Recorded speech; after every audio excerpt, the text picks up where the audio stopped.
me. Can't keep it real if you really don't trust me. Come with a real, you here up in the front, so you get my meals. I'm gunning for the money in the bank. Coming with a dank, scrolling that tank, rolling with the gang. You sitting out on the sideline tripping, I go to the hole with the rock like Pippin. Yeah. I'm okay. Happy 5 de Mayo! From the Woodward Everywhere's live at Woodward.com. It's your boy Eazy, joined by my guy Spin Rex. What Yo, up, Chris, JB Smooth. Hit the like button if you guys haven't already. 5-star review on all podcast platforms. Shout out to you guys for joining us. Be a friend. Be a compadre. How do you say friend in Spanish? Be amigo. Be amigo. Tell amigo. Fuego, like Shigo. Where I go, she go. And she go. Relo, you know what I'm saying? Bad Bunny. Bada bing, bada boom. Bad Bunny. Brad Holmes did a podcast yesterday with 1020 Man. Essentially, it's kind of like reiterating a lot of things that he said in the press conferences following the draft. Assume we'll talk about that at some point today because this year is a blank. You know what I'm saying? Yeah, I don't know why you put that in. I don't remember doing that at all. I don't think I did. You did. I didn't touch the prep at all today. It was from yesterday. I don't think that was in there yesterday either. It was. No, it was not. I have a copy of yesterday's prep. We're not going to argue about this in the air, though. We're professionals. But we're going to talk about are the Pistons really going to sign Dylan Brooks? Yeah, we're going to get into that. Packers extended Jordan Love. We were going to talk about this yesterday for sure. Should we stop overlooking the new look Packers? I don't think they want to extend the guy if there was little faith in him, right? Like, there's got to be something there. I'm trying to preach that to you guys for a minute now. Spinny, do you have a top 10 NFC team post NFL draft? Your power ranking? Do I have a top 10? Did you make a top 10? I can, yeah. We're going to go over to Spinny's top 10 NFC teams post NFL draft. Also, the Detroit Lions. This is like a off-brand kind of question, but like maybe we get to this one a little bit earlier than as well, but I feel like they're almost equipped the Eagles to dominate the NFC. Like the Lions that gave them like all the ammo to be just as good as they were last year for a long time. Didn't they just give them DeAndre Swift? Who else did they give them? Well, we also just didn't take Jalen Carter. Left him there for the taking. And here's this too. We know that Jahmyr Gibbs was on a lot of people's draft boards, but was Jack Campbell? I don't think we heard too much about that one. Yeah. And with all the capital that Brad Holmes had in this draft class, if Jahmyr Gibbs was truly highly coveted, and the way that everybody, I think there's the most trades in any NFL draft in NFL history. Then you have the 18. Ridiculous amount of trades. You could have moved up, got to 14 or 12, wherever you needed to be to get Jahmyr Gibbs, and got Jack Campbell later. Yeah. Instead of fucking giving them Jalen Carter, and following that, you give them DeAndre Swift. Well, obviously they didn't want Jalen Carter. The Lions? Yes. Yeah. That is blatantly obvious. So yeah. I don't know about giving them Jalen Carter. They didn't want him. They didn't take him. So he was off their board. Yeah, listen to that podcast yesterday too between 1020 Man and Brad Holmes. It truly did feel like they do covet character more than initially thought. And there's actually Inside the Den. Did you watch that? Like it was like 2 weeks ago, or maybe even a month ago now. I don't think so. I fell asleep to it the other night. It was actually really, really cool. It was like an inside. The War Room kind of thing. No, because that's one like after the draft like last year. That one was fire too. That one was the best one. Yeah, that one was dope. That one was. I think they won like an Emmy for that. Yeah. If I'm not mistaken. But no, they did another one too. Like recently, they did the one about Sheila. And then the one after that, it was more about the scouting process, and they start in August, and then it ends obviously come draft time. But that was a real in-depth look about. It was like they literally followed a guy as he went to like Western Michigan. I think he went to Clemson too. Yeah. Followed those guys and talk to them about what they're looking for. And so it was like listening to that Inside the Den episode. It was more. I felt like about like more character stuff than it did actual. Not more than actual like skill sets. You know what I'm saying, but. Plays a huge factor into it. Exactly. Yeah, and we knew that. That's how the Lions have been forever. That's how they're going to continue to be. It's a little bit upsetting, if you take a shot on a guy. I mean, they've already proven, like, is Jameson Williams' character the fit the Lions build of what they want? Yeah. Not exactly. Not what you would think. So they're not completely off the board of drafting someone who isn't a choir boy and does everything right and says everything they need to say. And Dan Campbell even said it. He said, there's enough room in the locker room for one bad egg and one rotten apple, maybe two. So they know that skill over trumps it at the end of the day, but Yeah, it was obvious that. I remember going back to what you were talking about, like character, not so much, but football character. Like the want to play football, the need to play football, the love of the game is more important, I think, than if someone's a good person or not a good person. So I think that's what played a factor. They didn't see that motivation in Jalen Carter. They didn't see that drive in Jalen Carter. And, it is what it is. He was obviously off their board, and they didn't take him for a reason. And obviously, we still have him as being a stud in the NFL. I think a lot of people do. That's why a lot of pundits and ourselves have the Eagles holy shit, like what these guys did. It was Jalen Carter, by the way, too. Obviously, Nolan Smith, they scooped right before the round they did. And then Keely Ringo at 4th round. Yeah. I mean, we saw him falling. We talked about it before, but the 4th round? 4th round, yeah. That's a steal, right? It's got right? Yeah, I mean, he was the number 1 cornerback at one point, so that's pretty hefty fall. Who is like your biggest concern out of this draft class? Like for the Lions? Yeah. Like we're saying, clapping our hands, but like obviously we did have the weird round 1 feelings. Yeah. Brian Branch does have some like the athletic numbers are far off from like the guys he's being compared to. I think my biggest concern is still the interior defensive line. That too. Like it's not just a player, but it's that they didn't address that with the caliber of player I was expecting, because I thought that was the biggest hole on the team. And they went, their best players who they thought were their guys, and they got them. So we can't say much, but is Broderick Martin a guy that'll come in and will play a big role for the Lions going forward? We still have to see, and there's still time for them to sign, a free agent. There's a Poona Ford out there. There's different guys floating around, which I do expect them to grab a defensive tackle from either roster cuts or in the free agency market that's still floating around. But that's the biggest thing for me, is that it's not a player that they drafted, but the position they didn't address. And I'm pulling up an article too here from Bleacher Report, and it's just like a early predictions for the most surprising NFL veteran cuts of the 2022 season. We need the 2023 season, so I'm gonna go ahead and dismiss this article. Although it just didn't came hear out, a word you just said. I pulled up an article for early predictions for the most surprising NFL veteran cuts of 2022. Yeah. But I'm looking for 2023. But for some reason, this article is updated 7 days ago. Either way, we're going to talk about that stuff. I think my concern, if I'm like, how about like player, like specifying like a concern for like an actual draft pick. Poona Ford is off the board. He signed with the Bills. Poona Ford's with the Bills. Yeah. Yeah. I was never really like. It's a body, right? But I was never like, fucking Poona Ford, let's go. This is me. But I'm also picky. You guys know how I am. With that being said, though, speaking of picky, I do like to pick on a division rival fan base, as we love to do on the show. We even, kind of masterly troll NFL draft pundits and doing it too. We had Connor Rogers on, but the Bears continue to just disappoint. I feel like their fans. It's not just us that were like, what the fuck's going on here? It's their fan base too. And Amon-Ra trolled them beautifully. That was a fucking savage moment. And here he is talking about it on the 33rd team. Did you see my video? You see how deflated they looked? I'm like, oh my God. Bro, what do you mean, bro? They're resting energy. They went crazy for the pick. They went crazy for every pick. They look deflated. Like, you guys during the whole season type. Like, just down. Bro, you guys had a terrible season too. What? They just look deflated. I'm like, I gotta get a video. I was really walking past. I was like, no way. Let me walk back. Let me record this. They were like this on their phones to me.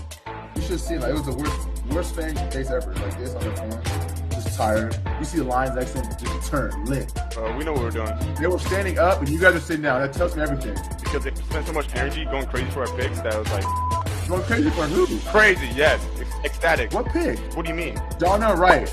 I know you're not super happy about that. I am ecstatic. Gervin Dexter. They don't even know who that is. Tyreek Stevenson. They don't know who that is. Dak Pickens. They don't know who that is. Roshan Johnson. Running back 2 to Bijan. Like, they don't know. Right receiver Tyler Scott. They probably went crazy for a receiver.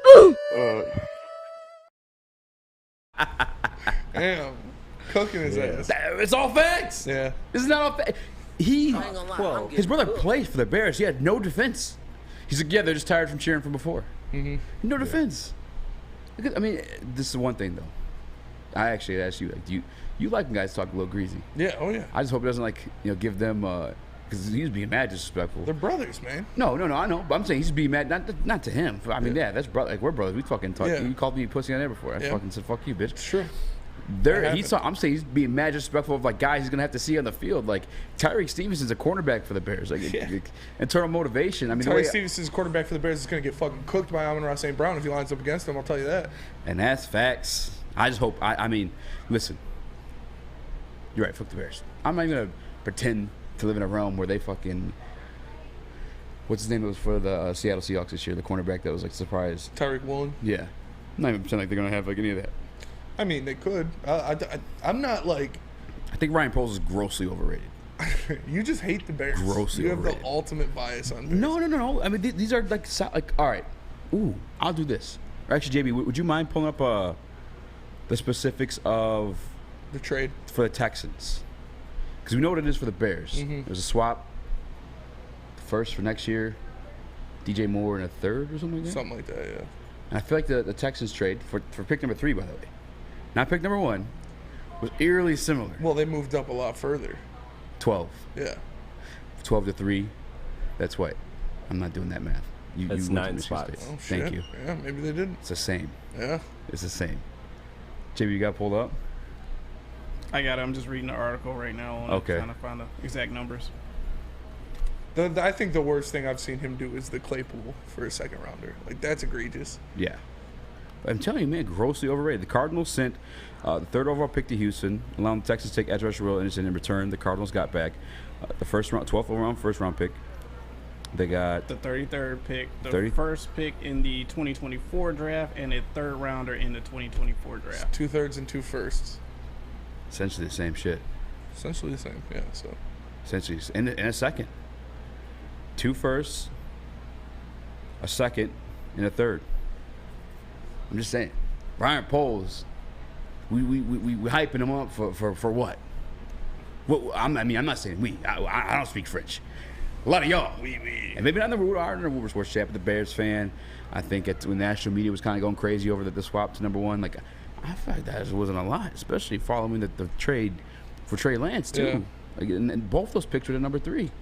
We gotta stop gassing this man So up. the Bears for the first round pick got the 9th overall, a second in 2023, a first in 2024, a second in 2025, That's 2 and seconds. DJ Moore. So 2 it's seconds better. to DJ Moore. Yeah. But a lot better. 2 firsts, 2 seconds, and DJ Moore. Like, I guess what you're scooping on top of that one would be like your second and then DJ Moore. And again, the DJ Moore thing goes to how you look at it. Yeah. I mean, ranking the NFC North like wide receivers, Justin Jefferson easily number 1. Yes. Amon-Ra easily number 2. Yeah. Is Moore, or would you say Moore's number 2? I'd probably put Moore at 3. Right? Yeah. So like, I mean, we'll see. I'm doing a lot of talking. Side note, the Texans still own the 2024 first-round pick from the Cleveland Browns from the Deshaun Watson trade. Damn. So they still have a first. Texans are Yeah. And Texans are doing it right. Could be a bro. good first. Texans are doing it right. Exactly what Chris said too. That could be a good first as well. If the Browns choke, yeah. Yeah, because like I mean, Deshaun came back like, and you could blame Russ and all that stuff like that, but he did not look good. Did not look great. And Did not look great.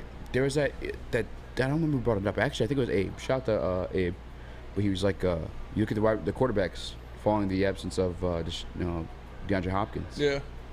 Poop Boop. swags. I mean, DeAndre Hopkins definitely makes it easier to be a quarterback in the NFL. Just saying, man, that could be a good pick for the Texans. No, Shout but out to them. remember what Honest Abe said. It doesn't matter. The talent around the quarterback doesn't matter. You remember that? Yeah, he said something weird like that. Yeah. I dismissed it from. I don't even remember what he said specifically. I don't either. But we're about to go to break. Yeah. We'll be right back. We're going to tell you guys about, are the Pistons really considering Dylan Brooks? Dylan Brooks? Is that what it is? All right. Yes. We'll talk about it soon. The only sports network in Detroit that starts with a W. You know, because we win. Woodward Sports, Detroit's winning sports network. Since the dawn of moving people, Chevrolet has led the way. The world of transportation is changing. At Feldman Chevrolet, we are leading the charge forward. With every electric vehicle, every mile traveled, one Feldman at a time. The company that puts more Chevys on Michigan roads is now the #1 name for Chevy electric vehicles.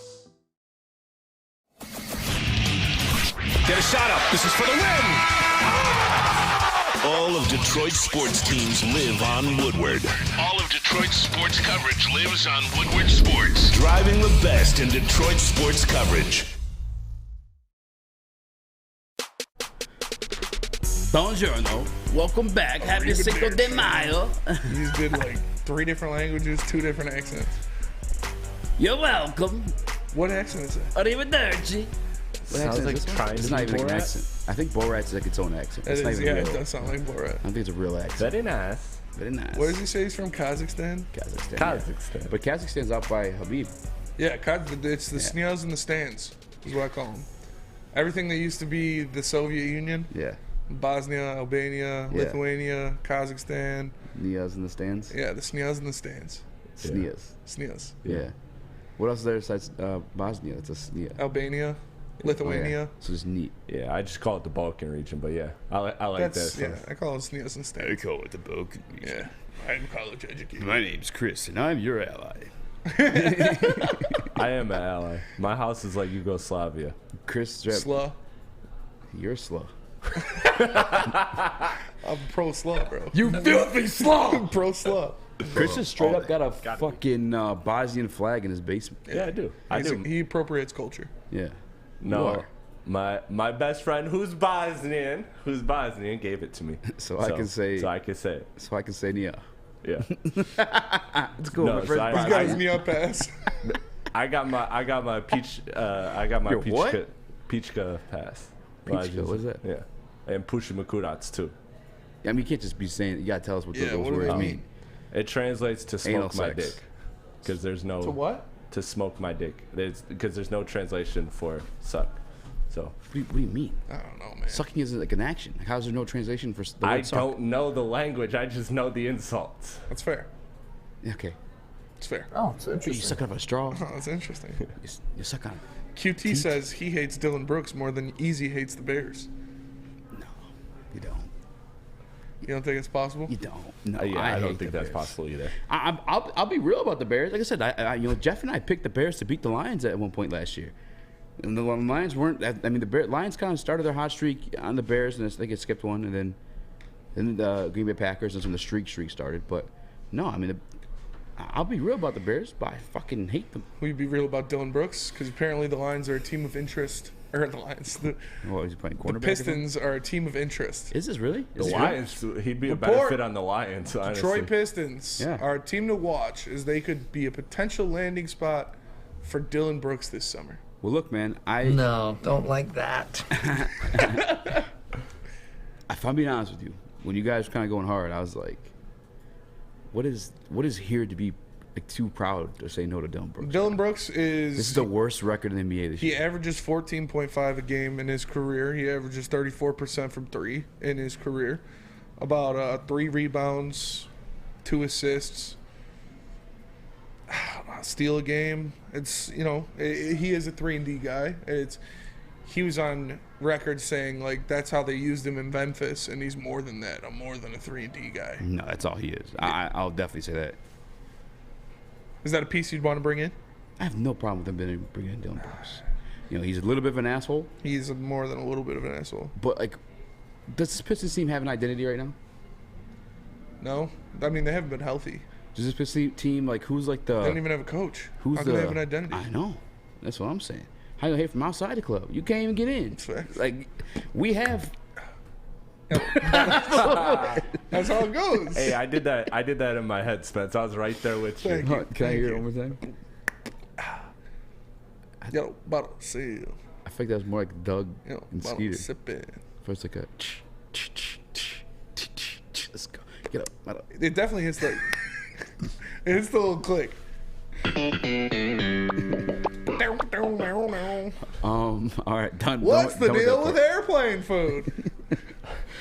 I don't even know what I say. Dylan Brooks. Pistons don't have any identity to say no to a Dylan Brooks. The Pistons don't have that type of veteran on the team. Do they have, Fofo Bogdanovic?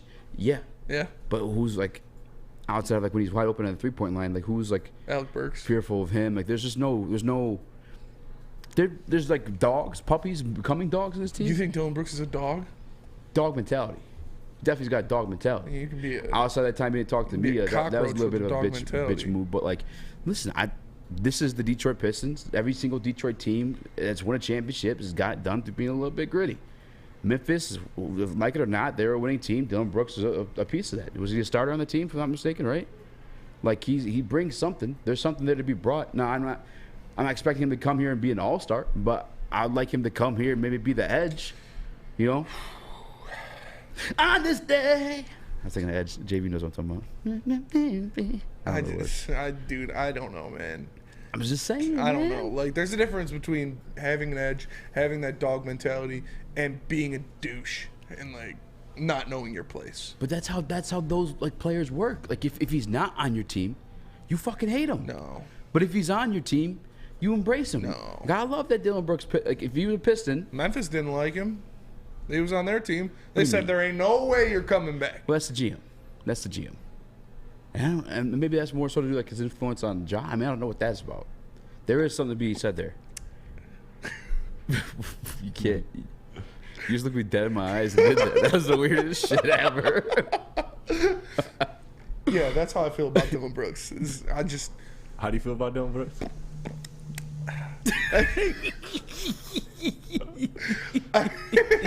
It's just, it ain't it for me, bro. Brian Bogan. Chihuahuas have a dog mentality.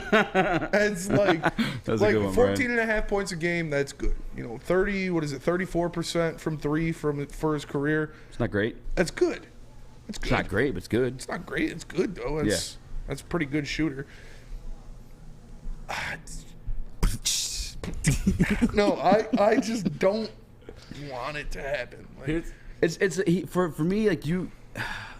I said this a little bit yesterday too. Like I feel like the younger generation, this new generation, like once you have a meme moment, this generation never allows players and or people to recover from those moments. Yeah. And I feel like that you're like alongside. And he's with real that. cringe. Brendan Harris has Spence doesn't like Brooks because that cringe video of him dancing into the arena. It's not that cringe. I hate cringe. That video's hard. I don't care what anyone says. That video's hard. And just how he acts is cringe. I'm saying, man, the Pistons don't have that. They don't have. We don't need cringe. I don't. But it's not cringe like when you're in the locker Isaiah room. Stewart's like that. Isaiah Stewart talks shit. Isaiah Stewart throws his chest at people, but he doesn't do it like Dillon Brooks. That's what I'm saying. Like, there's a difference if between Isaiah Stewart, like he's not talking shit like Dillon Brooks. He's not getting. I don't need someone to talk shit when they're just getting spanked out there. Like, yeah, like literally, it's. I don't know, man. I guess he's a wing defender and he can shoot a little bit, so he does fill a need, but I don't want to see it happen, man. I really don't. JB? Pass. My man is... Because he's light-skinned. That's fucked up. No, it's not that. As Spencer said, like, he's really cringy. The 14 points a game, like, I don't know. I just don't want that energy in a Detroit Pistons locker room. I don't want to see that out on the floor. Like, I just feel like the guy is just toxic. And I'm sure he's a great baller, but he just doesn't... It's not a great fit here, dude. And listen, I'm not dismissing the whole thing that Memphis said under any circumstance. He's not coming back. And right so there now, has to be something else underneath him, playing at the average that he's doing. Pause. It's like, that doesn't look good, man. Yeah. Chris? How many times what are your thoughts? They got to be dead I ass? hate it. Because I feel like he's going to be, especially in a team like Detroit that is bad, it would be the worst environment for him to go to, because he's going to be like, okay, well, this is a bad team, so I can do more here. I could prove to you guys that I'm more than a 3-and-D player. I feel like he's going to be the worst qualities of Patrick Beverley and Sadiq Bey. Oh, and that is not what I want on this Detroit Pistons team. He's going to hijack the offense and have the supposed dog mentality that Patrick Beverley has, although Patrick Beverley actually does impact winning. He used to. Well, I mean, he does. Come on, the guy averaged 14 points a game. I don't think he's gonna be taking up too much shots. Dude, and he shot terrible in the playoffs, and he shot terrible in last year's playoffs. Yeah. He's not a good player in big games. And I feel like he's going to be very inconsistent, and on a team with no control, or like you said, no direction, no leadership. That's going to be the type of player that tries to assume the locker room. He's going to be like, all right, guys, I got this. And do you want Dillon Brooks stepping into Detroit and being like, all right, I got this? You don't, man. Yeah. Lance Stevenson did it when he went to Charlotte. Charlotte had absolutely nobody. We got Kate. They had Kemba. In a series versus the Lakers, Dylan Brooks shot 2 for 6, 1 for 5, 1 for 7, 2 for 10, and 2 for 5 from 3. Oh, 2 for every single game? Yeah. Yes. No, he had 2 games where he hit 1. 1 for 7, 1 for 5. Sheesh. I'm telling you. All I'm saying is the Pistons aren't in a position to say they're too good for anything right now. But again, there's more to be looked into when it comes to like the Grizzlies saying under no circumstance. Yeah. Is this bum ass, ugly ass, busted ass, 2 for 2 for 1 for ass, fucking calling out our poke bears got beat by the goat ass motherfucking Dylan Brooks. Oh damn. I'd rather max Jeremy Grant than minimum Dylan Brooks. I'd rather fuck someone's grandma than sign Dylan Brooks. You were just pushing for him all segment. I cut my grass today, and I didn't pick up the dog shit, so I just ran it over. Yeah. I'd rather lick the dog shit off of the tires on my lawnmower than sign Dylan Brooks. Hey, yo! I'd rather not sign Dylan Brooks than sign Dylan Brooks. Yeah, me too. Yeah, fuck that guy. I wasn't saying I want to sign him, Chris. I'm just saying like. No, you planted your flag. I'm just saying. Is all I'm saying. Like you what? wanted him to take minutes from Ivy. Just say it.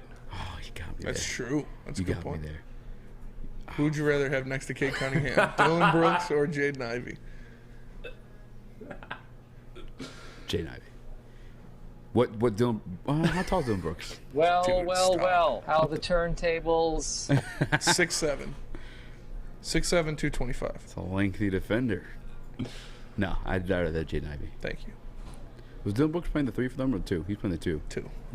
Yeah. Well, Back yeah.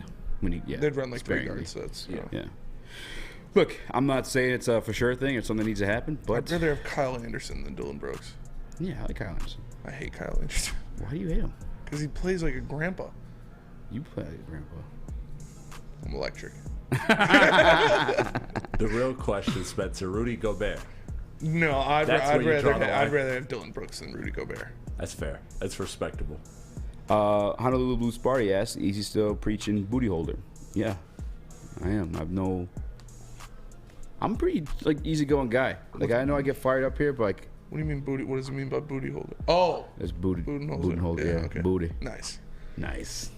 All right, tell us about Guardian I Alarm. will, because Guardian Alarm offers you customized solutions from real experts. They're professional technicians. Take the time to recommend security and automation solutions specific to your needs. They also have 24/7 professional monitoring. You can call them anytime, day or night, and know a Guardian Alarm team member will stay on the phone as long as needed. And of course, they have technology backed by people. Your safety and security deserves technology has been proven to work, and people have been proven to care. So call them at 1-800 Stay out. That's 1-800 Stay out, and let them know Woodward Sports sent you. Woodward Avenue, the first paved road in America. Woodward Sports, the first sports network born in Detroit and made for Detroit. Introducing the Planet Fitness Guide to getting that post-workout glow. Step 1, what's your why? More epic energy, better sleep, blow off steam? Step 2, join Planet Fitness for just $10 a month and get moving in our clean and spacious clubs. Step 3, bask in that post-workout glow.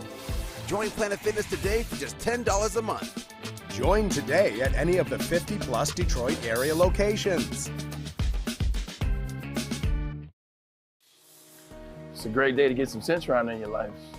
Okay. There it is. Centron, here we go. Gotta grab the cranberry. Oh wait, it's 2 for $4. Gotta double up with the classic as well. Centron World, baby. Centron, available at select Krogers, and if you wanna know how, go to @CentronWorld.com. You can get dope like me. You know what? Why wait?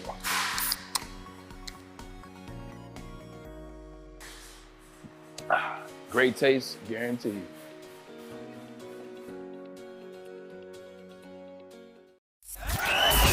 We are the network for Detroit by Detroiters. Welcome to the Woodward Sports Network. What up, though? Welcome back to the World Heavyweights Live, WoodwardSports.com. My boy Eazy, joined by my guy Spinmo Rex. What up, though? Young Chris, JB Smooth, join the show. Be a friend, tell a friend, share the stream, hit the like button, 5-star review on all 5 podcast stars. platforms. With that being said, it's time to talk a little bit of foosball. Packers extend Jordan Love. I think we had grabbed for that one, but it's from a couple days ago. It's not on your part, Chris. It's on us for not resending it, but did happen. Mm-hmm. Factual. Should Lions fans be a little bit more leery about overlooking the Green Bay Packers? I mean, no. I was gonna say yeah, but no. Fuck that. Why? Fuck the Packers. We're a better team than the Packers. That's true. The Lions should go out there and stomp the Packers. Even with Aaron Rodgers, they were a better team than the Packers. And you're not going to tell me that Jordan Love's an upgrade over Aaron Rodgers, no matter how poorly he played last year. So I'm not scared of Jordan Love. I'm not scared of this new look Packers team. If I'm scared of anybody on the Packers, it's going to be Aaron Jones and A.J. Dillon, not Jordan Love. No Christian Watson in there? I don't know, man. Lions got dog-ass secondary now. Maybe I'm not that scared of Christian Watson as I once was. And they picked off Aaron Rodgers a couple times when he had Christian Watson and Romeo Doubs. So why would I be scared of Jordan Love? JB Smooth. Why would we be scared of Jordan Love? We don't even know what he can do. Not scared, but like should we like just chill out and like overlooking them a little bit? I feel like we're dismissing the Packers alongside the Bears, and the Bears are a complete fucking dumpster fire. It's just like they had to look at the number 1 overall pick in the draft. Like, you get it. I can't put them down there yet. I think the Bears are on a better trajectory than the Packers. I gotta agree with that. Yeah. Really? I don't.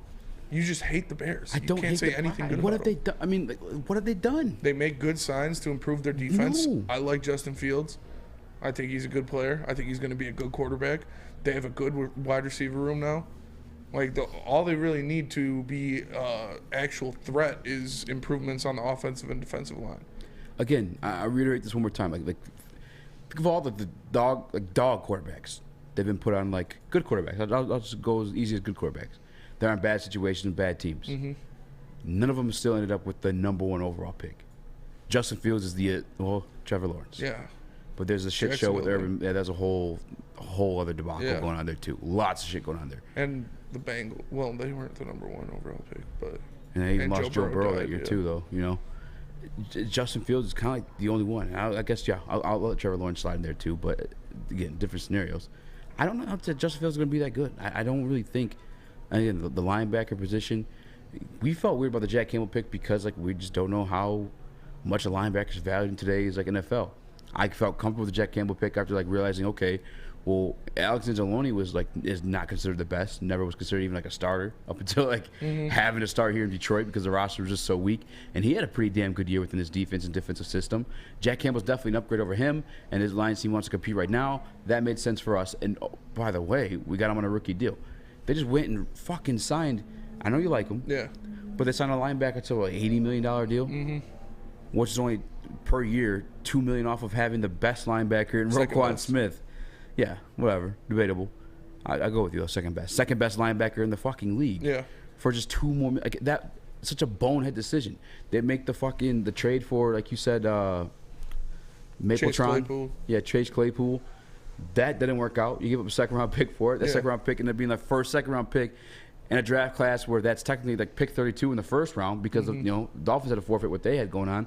They have done nothing for me to like for sure say they're on any type of trajectory other than like where they've been. Yeah. Which is complete ass. Who would you rather have starting tomorrow? You need to play a football game. You need a starting quarterback, Justin Fields or Jordan Love. You want a fucking hot take? I'll give it to you. Andre Iguodala. Give me Iguodala. That's a shouldn't be that hard of a question. I really don't think Fields could like throw it like that. I know he did in college, but it's college. Like at the NFL level, like we haven't seen it yet. What have you seen out of Jordan Love? I seen a little bit last year, but a smaller sample size, a fucking half a game, not even. Yeah, well, but Justin Fields fucking good. Rushed for like 1,200 yards. But it's not winning your games. Jordan Love played in the game they won, and he was balling out. 2 touchdowns in like limited action. Are you on a hot take? I'm saying Jordan Love. Fuck Justin Fields. Shuck the Chicago Bears is a record label in a motherfucking Bears. crew. And you want to be down with the Chicago Bears, then fuck you too. I can't say that. I've seen Justin Fields, and he's a dynamic player out there. You put him on a good team with a good team around him, and he'll ball. It's like you're saying that Justin Fields wouldn't be able to do what Jalen Hurts did on Philadelphia? If you take out Jalen Hurts and put in Justin Fields, he wouldn't be able to do what he did? That's fair. That's fair. Because they're pretty similar skill set. Yeah. And Justin Fields is more dynamic of a runner than Jalen Hurts. I mean, the Eagles team is fucking stacked. You'd be almost like throwing anybody in there. Yeah. Kind of like the Lions are building on the offensive side of the ball. I'm just saying, all you golfers going to get, might be surprised when Hendon Hooker might get a chance. I just haven't seen anything out of Jordan Love. Like you said, we've seen half a game. But at the same time, like, what have we seen out of Fields? I've seen Justin Fields as a dynamic player when he's on the field, when he has the ball in his hands. Yeah.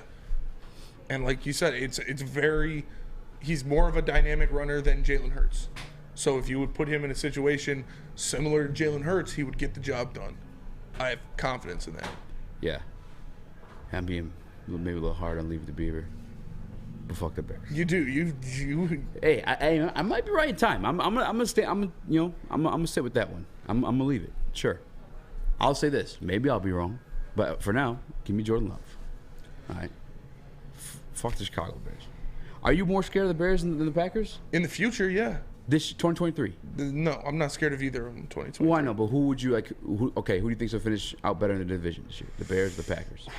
Man, that's a coin flip, honestly. Yeah. I think the Bears could easily win 7 games. So you're saying the Packers can't? I think the Packers, yeah. I don't think the Packers will be good. Let me say that they can't easily win 7 games. No, they could. I feel like they'll be very similar right there, fighting for third in the division. I'm going with the Packers all day on this one. Like I'll give you the argument on Jordan Love versus Justin Fields because you're right. Justin Fields does have a more dynamic ability to his game. I would say the Bears have better receivers. Well, DJ Moore, yeah. I'm telling you, Christian Watson. Christian Watson's good. I like Christian Watson coming out of the draft. I like Christian Watson too, but like anybody you take 1 and 1. Mm-hmm. DJ Moore versus Christian Watson. I'm taking DJ Moore. Okay. Chase Claypool versus Romeo Doubs. I'm taking Chase Claypool.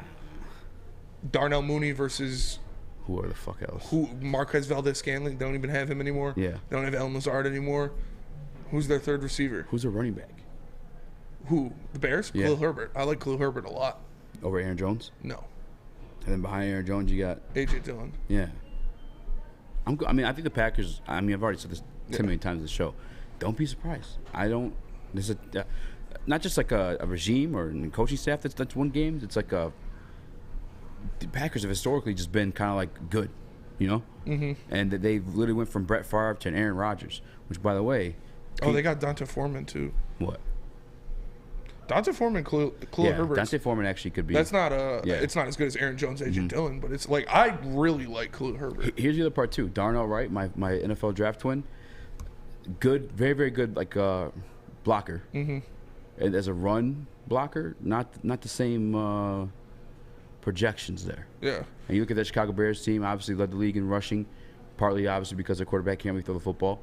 But I feel like you'd want to grab like a steamroller at the tackle position more than like a pass blocker. Yeah. But who knows? Obviously, maybe they're going to do that a little bit. No, they needed pass blockers. That's why Justin Fields was so bad throwing the balls because he had no time at all. But the thing with the Bears is I like the Darnell Wright pick. I think they need another offensive lineman, and then their offensive line would be looking pretty good. But their defensive line and secondary is booty. Chris Evans in Woodward Sports Chat says, I don't get the love of Fields either. People are way too in love with running quarterbacks. Fields' actually quarterback stats were garbage without his running statistics. And weirdly enough, they lost with all those running statistics. Which is true. And they had no offensive line. Their defense was trash. I could see the Bears being equally... And they didn't have any receivers until they traded for Chase Claypool because Darnell Mooney was hurt the whole year. Yeah, I won't say obviously, they had the number 1 overall pick, so they were quite literally the worst team in the NFL this year. For sure. But I could see the Bears being stuck at 5 to 6 wins. Yeah, I mean, I could see them anywhere from 5 to 7. It's not like I'm saying the Bears are going to be a contender or anything next year, but I think they're trending up while the Packers are trending down. And then you look at the defensive side of the ball too. Okay, they got the 2 linebackers that I think we've all kind of agreed that not affecting the game is the same as they used to. They have a good safety tandem. Bears. Eddie Jackson's really good. Jaquan Brisker looked pretty good.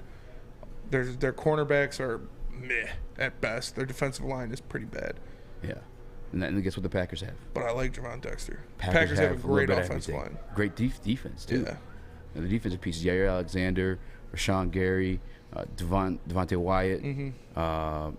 There's another edge rusher they have, too, that's a fucking dog. And like the Packers, I don't know. I think they peaked. The Packers peaked, and they're trending down, while the Bears are trending up. That's what it is for me. I don't think either of them will be contenders. But what do you make of this, young Chris? Before we go to break, I'm more scared of the Bears just because I trust Justin Fields and the quarterback. I feel like he's the one that can do more damage on any given Sunday. But neither one of them, to me, is more than 7 or 8 wins. Like, I think that 8 wins for either of these teams this season would be kind of like how Lions fans felt last season was for them. It'd be a huge home run, I think, if either of these teams got 8 wins. So if I have to pick between the two, I mean, obviously Minnesota's probably the second best team in the division, but if I had to pick between those two, I'm leaning with Justin Fields just because I know he has now an elite receiver. He is a quarterback that's more proven than Jordan Love, so I'm going with him even though his team is incomplete. Devondre Campbell, Kenny Clark, Rashawn Gary, fucking Yair Alexander. I don't know, man. I think we're sleeping a little bit. Just a little bit. You scared? How many games do you think the Packers will win? 8. 8? Yeah. And you said the Bears will be at 5 or 6? Yeah. So, yeah, it's pretty close. I mean, 3 games off, but sure. 2 games. You said 6. I said 5 for the Bears. You just said 6. I said 5 to 6. Maybe you took the higher number. I'm thinking 5. Yeah. Okay. For the Packers. We gonna see. We gonna find out. We have all offseason to talk about that one, but when we get back, we're gonna tell you guys about this year is a. That's for sure. Yeah, for sure. This year is a something. But let me tell you guys about Big Boy, because Strawberry Fest is back at Big Boy. Try the classic breakfast items such as the strawberry hotcakes or mouth-watering red velvet waffle. If you're not feeling breakfast, try the strawberry bacon chicken wrap or cool off with their refreshing summer splash salad. And don't forget to grab dessert, including their berry delicious classic strawberry pie, deep fried vanilla Oreo, or strawberry hot fudge cake, and more, all at Big Boy. Love Woodward Sports? Love wearing clothes? Then you should be wearing Woodward Sports clothes. Check out our full line of merch at woodwardsports.com. Just click on shop. We have all your favorite designs, like Dan Campbell kneecaps, Woodward golf, and of course, our own logoed out merchandise. Men, women, infants, kids, all love Woodward Sports. Impress your friends. Impress your boss. Impress your dog. Buy Woodward Sports merch today.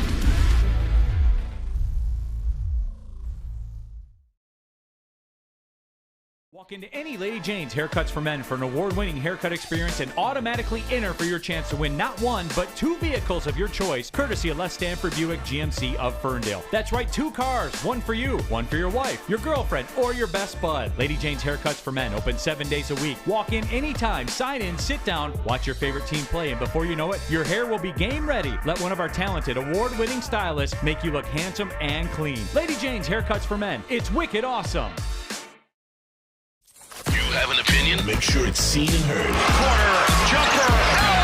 Tweet us, hop on the YouTube chat, slide in the DMS at Woodward Sports on all social media.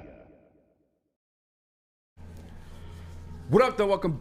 Oh, wow. Bring the energy. Why don't you? Dude, what am I supposed to do? Fake it? You can't Just control hold it back. Just do this when you do it. You're getting hype. You hold in a yawn, your brain explodes. That actually turned to a real yawn. Yeah, I know. Fuck. Yeah. 5-star review. Hit the like button. Be your friend. Tell a friend. Share the stream. Young Chris, JB Smooth, Spinny Mo Rax. Hello. Speak Easy. This next topic I'm excited to talk about. I was actually of course you are. really anticipating this. Yeah. Because the AFC rankings were just wild. They were pretty wild. But I don't give a fuck enough to even listen to what he had to say about He the had AFC Trevor rankings. Lawrence in the second to lowest tier. No, he didn't. Yeah, he did. And we're talking about your guy who retweeted you, reached out to you, Yeah. asked if you could share your tweet on the show. Yep, yeah. You're famous. I don't know about all that. I do Fuck, well dude. for myself. But Just a man I'm of the electric. people. I'm electric.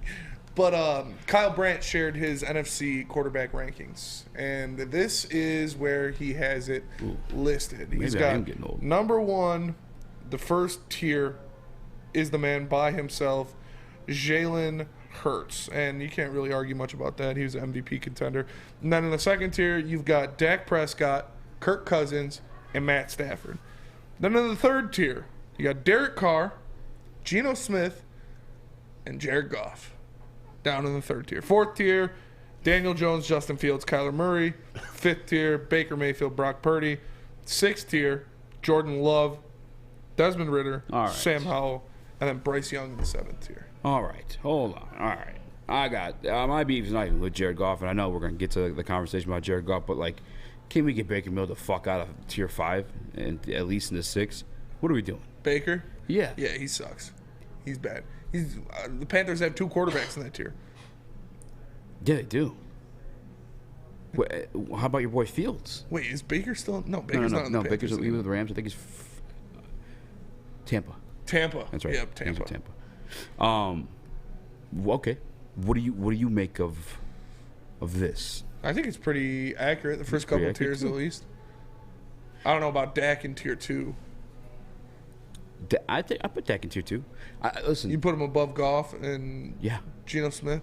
yeah, I do. I don't get and by the NFC is like obviously like the worst of the 2 divisions. Like you go to the AFC quarterback page, it's loaded. Loaded. It's phenomenal.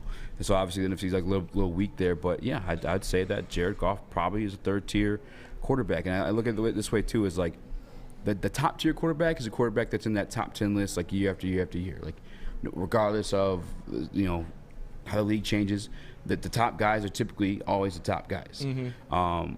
Jared Goff, that's not the case with him. And I relate it to I guess the way to articulate this for some people is Derek Carr. 2 years ago, Adam had him as an MVP candidate.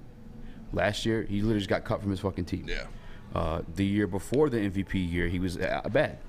The year before that one, he was good. He was Eerily similar to Jared Goff. You know what I'm saying? Like the good guys stay consistent enough. Now, Geno Smith, the same thing. For the majority of his career, he's been a backup and not good enough to start over other quarterbacks on majority of the teams he's been on. Last year, he had a good year. I can't guarantee you that out of Geno Smith's going to have another good year. Mm-hmm. I think Jared Goff's going to have another good year. I think there's no excuse for him not to. He has one of the best offensive lines in football. Yeah. Multiple weapons, a brilliant AI system at the offensive coordinator position. Jared Goff more than likely is going to have another good year, but I can't guarantee it. I think he's alongside the 3rd tier quarterbacks. Now, Dak's probably fringe 3rd tier. Dak should be in the 3rd Kirk tier. probably should be on the fringe of 3rd tier. Yeah. Although with Kirk, there is some consistency there. Where again, Goff is lows, Kirk's just kind of consistently mid. But I think Dak, a lot of people trash him, but in that San Fran game, I think he looked pretty fucking good. He was kind of carrying that offense for a minute there. Against the best defense, arguably, or second best. I mean, Kirk Cousins has been a consistent 30 touchdown guy. Yeah. For the past 6 seasons, so I could see him there. Dak is another story. I don't know if Dak's done enough to he had a really good year in 2021. Mm-hmm. He had a really good year in 2019. But other than that, man, he's only thrown for 30 touchdowns twice. He's thrown for more than 10 interceptions 1, 2, 3, 4 times. I don't see Dak there. I wouldn't be mad if they switched Dak and Goff in that list. Yeah, I mean, I don't even switched. Maybe, or just bump Dak down to tier 3. Yeah, because Jared Goff has multiple years with over 10 interceptions too. In fairness to that point. Yeah. And Dak last year, how many games did he miss? 6 or 7. And he still finished out the season, 23 touchdowns and 15 interceptions. 15 interceptions? That's a lot of That is a lot of interceptions. Yeah, he played 15 interceptions in 12 games. And he looked a little rusty, too. That's tough. That is really tough. Now, do we give Deshaun Watson the excuse of rust? Somewhat. Do we give Dak the same excuse? 15 interceptions in 12 games is a lot. But, again, rust. Yeah. What did Deshaun do? I'm not looking up right now. I'm not sure, but yeah, I wouldn't be mad taking Dak out of tier 2. I don't think Dak's good enough. Deshaun Watson, 7 touchdowns, 5 interceptions. Yeah, I mean, listen. 7 touchdowns, 5 interceptions? Yeah. And how many games? 4? Yeah, I don't know. I don't know how many games he played. You know what's crazy is it's just how the NFC is right now. There's a whole lot of mid going on. There's not a lot of great quarterbacks in the NFC. Whole lot of mid going on. There's 1. 7 games played by Deshaun, or 6 started, so really 6. But I can see Goff. The grouping of Goff, Derek Carr, and Geno Smith makes sense to me. Right? Yeah. That's why I'm not really tripping. I'm not tripping either. And to be honest with you guys, like if I'm a tier 2, the first name I'm putting is probably Matthew Stafford. He's not third in that fucking list between Kirk Cousins and Dak Prescott. I mean, let's be honest. Out of everybody on this fucking list, he's the only one with a Super Bowl ring. Like it's true. Can we show a little bit more respect? Is that it's not even done like alphabetically? Maybe, is that just the way he thought it out? I don't know. If I'm rearranging the list, Hurts probably one by himself. Yes. Maybe argument for put Stafford in there, but not at this point in his career. 2. I start with Stafford, Dak. Do we allow you Cousins? Put Cousins over Dak? I would put Cousins over Dak. You put Cousins over Dak? Yeah. Because Dak, like I said, Dak hasn't shown it consistently. I feel like Dak. Cousins is consistently, although he is consistently mid though. He consistently 30 touchdowns a year. What does that mean? It means he threw 30 touchdowns. Because I think I mentioned this too. I mean, Dak gets down on the ground a little bit too. Yeah, that's fair. Let's see how many rushing touchdowns he had last year. So 23. Oh, fucking none. Zilch. Yeah, he. Oh no, he had 6. He had 1 last year. No, you're looking at receiving. No, I'm looking at rushing. Rushing, I see 6. Oh, that's 2016. 2016, 2017, 2018. He had 6 all those years. That's pretty impressive. Yeah, Dak gets it on the ground a little bit more 2 too. rushing touchdowns. Because here's like the same way like Cam was almost like he wasn't great at the quarterback position, but the game of football was like real boom or bust. Like it's okay, I can deal with like the lack of consistency because there's like explosive play every now and again, whether it's running or him just ripping the ball down the field. You get that with Dak. With Cousins, kind of like. I don't know, man. Cousins, he just chokes on primetime games. Like, yeah. I'm going Stafford, Dak. I can't put Cousins in tier 2. Cousins dropping down to tier 3. Tier 3, I got Goff, Cousins, Carr, Smith. I'm going to put Daniel Jones in my tier 3. Tier 4, I'm going to go Kyler Murray, Justin Fields, Brock Purdy. Tier 5, I'm going Jordan Love. That's it, and fuck everybody else. Everybody else is just has you have to prove something. Yeah, you know. I'm even like Baker Mayfield. I'm not even. Baker Mayfield sucks. Yeah, come on. Baker Mayfield's not good. The fuck not out good of at here. football. Did they draft a quarterback, or they're just like fuck it? No. Let's see how this thing goes. Yeah, I think they're just letting it ride. Oh, the Caleb Williams sweepstakes. Yeah, that's it for sure. That's a tank. We gotta get that first round pick somehow. Yeah. Maybe one with Jared Goff action in their life. Maybe. You know, I'm just saying. I'm telling you. Well, if they traded Jared Goff, they wouldn't be the worst team in the league. What? Because I already kind of pinpointed like this year as like a big what if year for the Detroit Lions, or not even, like, but just like big deciding factor in the future for the Detroit Lions. Like this year is a. That is what I'm gonna tell you. That break. That is what I was trying to do there. Makes sense. Yeah. That's what I thought. Yeah, that's what this year is. If Goff balls out, even if he balls out, I think this year, regardless of Goff's performance, is more dependent on what Hendon looks like. Just because the same situation we saw go down in San Fran is, okay, Brock can do this. Okay, Jimmy, I feel like anybody could do this within like the offensive system I gave you. They are building a similar offense to San Francisco. The ability to run. Very, very similar offense. Christian McCaffrey, similar Jahmyr Gibbs. Mm-hmm. Sam Laporta, similar to George Kittle. Yeah. Amon-Ra St. Brown, not similar to Deebo Samuel. I'm not going to say that, but he's a good after-the-catch receiver. Yeah, and you got your deep, like Brandon Ayuk is a deep shot guy. You got your deep shot guy in Jameson Williams. Your offensive genius in Ben Johnson. Yeah. Yeah. It's pretty similar to San Francisco's. It's one of those ones. San Francisco's offense. Plug and play. And Sam Laporta now too, to your George Kittle, like possibly both out of Iowa. That's the only thing they have in common right now. But very good run after or yards after the catch. Yeah, I think they can more than anything, and we'll continue this conversation obviously during the come back from break. But yeah, I think this year is really dependent on Hendon Hooker getting a grasp of the offense, whether Jared Goff balls off or not. And if anybody wants to call and refute that one, I'm here for it. Okay, but before we do that, we got to talk to you guys about SMA, or the Sports Marketing Agency, because the Sports Marketing Agency helps spread awareness about mental health and substance abuse. Their new podcast, This is the S Word, helps fight the stigma about seeking help. So if you or someone you know is struggling, head to thesportsma.com and get the help you deserve.